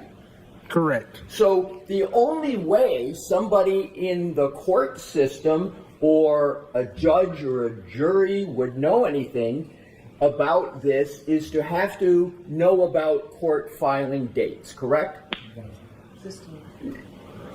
I'll ask it another way, Mr. Burgess. You know how to write. Let's go back to 183 and 184. You know how to write currently pursuing on your CV, correct? Correct. And writing currently pursuing lets the reader know that you don't have that degree, correct? Objection. In that form, sustained. You intend by writing currently pursuing, don't you, sir, that anybody reads this to know that you do not have a bachelor degree, correct? Correct. Now let's go back to what you filed in what was filed in federal court in that case. And it does not have the words currently pursuing, correct? It does not. So the reader, it doesn't have that verbiage, correct? Correct. So isn't it the correct answer that you did file a document, your CV, in this federal court case that misstates the status of a Bachelor of Science in Mathematics and Business Administration? Objection. Sustained. Excuse me, Your Honor. You stated again, sir, that you have not filed a document that misstates your educational background, correct? Correct. And the last time I'll cover it, you know how to put currently pursuing on anything to do with a Bachelor of Science, correct? Correct. A Bachelor of General Science in Mathematics and Business Administration does not exist as an offered degree at the University of Alabama, Birmingham, does it? Sure. So that is an error. Clearly, BGS stands for Bachelor's of General Studies, and that should have a with minor in Mathematics and Business Administration. What is clear from that document that BGS stands for a Bachelor of General Studies? What is clear in that document about the definition of that acronym? That is a known acronym. Let's go back to Bachelor of General Science in Mathematics and Business Administration. That degree does not exist. It is not offered at the University of Alabama, Birmingham, correct? No, that is not. So therefore, an incorrect statement about your educational background was filed in a federal court in Texas, correct? Yes, it was.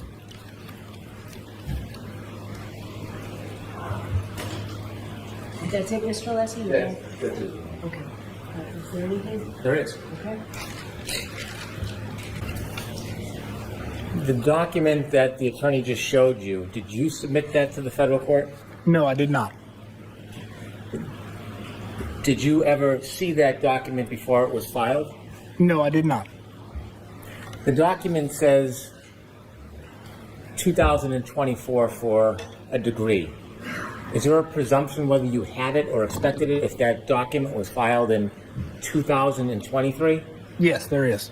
And what is the presumption if it was filed in 2023? Objection, Your Honor, respect. So presumption, Well, well, I'll strike that. okay. He asked if there was any designation to make it clear. If it says 2020, if it was filed in 2023, and it says 2024, what was your expectation at that time as far as your degree? That I would complete my degree in 2024. When you didn't complete your degree in 2024 as you expected, did you then change your CV Yes, I did. to accurately reflect the change in your status? Yes, I did. And what did you change it to? Currently pursuing. Why didn't you finish your degree in 2024? Sure. So, No, I'm going to allow it. as most people can probably relate, work, family, and life many times get in the way. So, as a personal objective, I would like to finish my bachelor's, but again, work and life gets in the way. Did you ever represent to a court that you had a degree that you didn't earn? No, I have not. He asked you a number of questions about this 2023 filing, but didn't ask you any questions about the data. Does your opinion regarding the data change in any way in light of his questions about a 2023 filing that you didn't file and someone filed on your behalf? Objection, Your Honor. The objection is sustained. I'm going to strike that question. No further questions. All right, Mr. Burgess, you are all set. Thank you.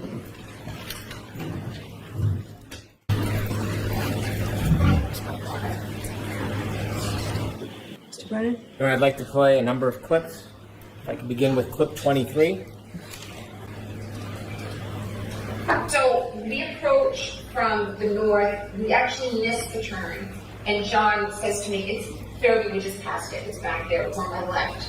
I said, all right, so I pull nose into a driveway and back out onto the street, which I now own as Cedar Crest, and then come from the north onto Fairview.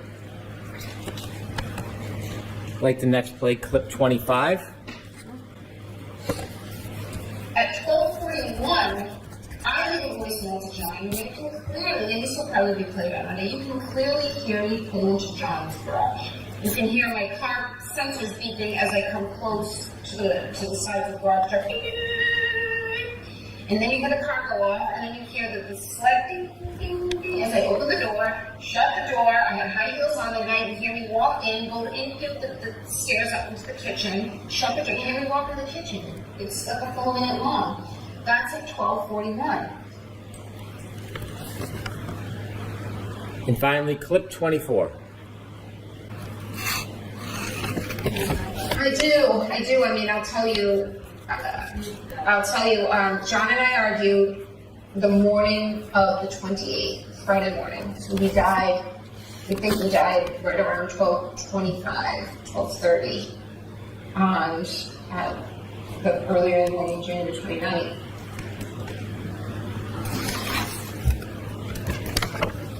Thank you. I have these for submission of evidence now. 194.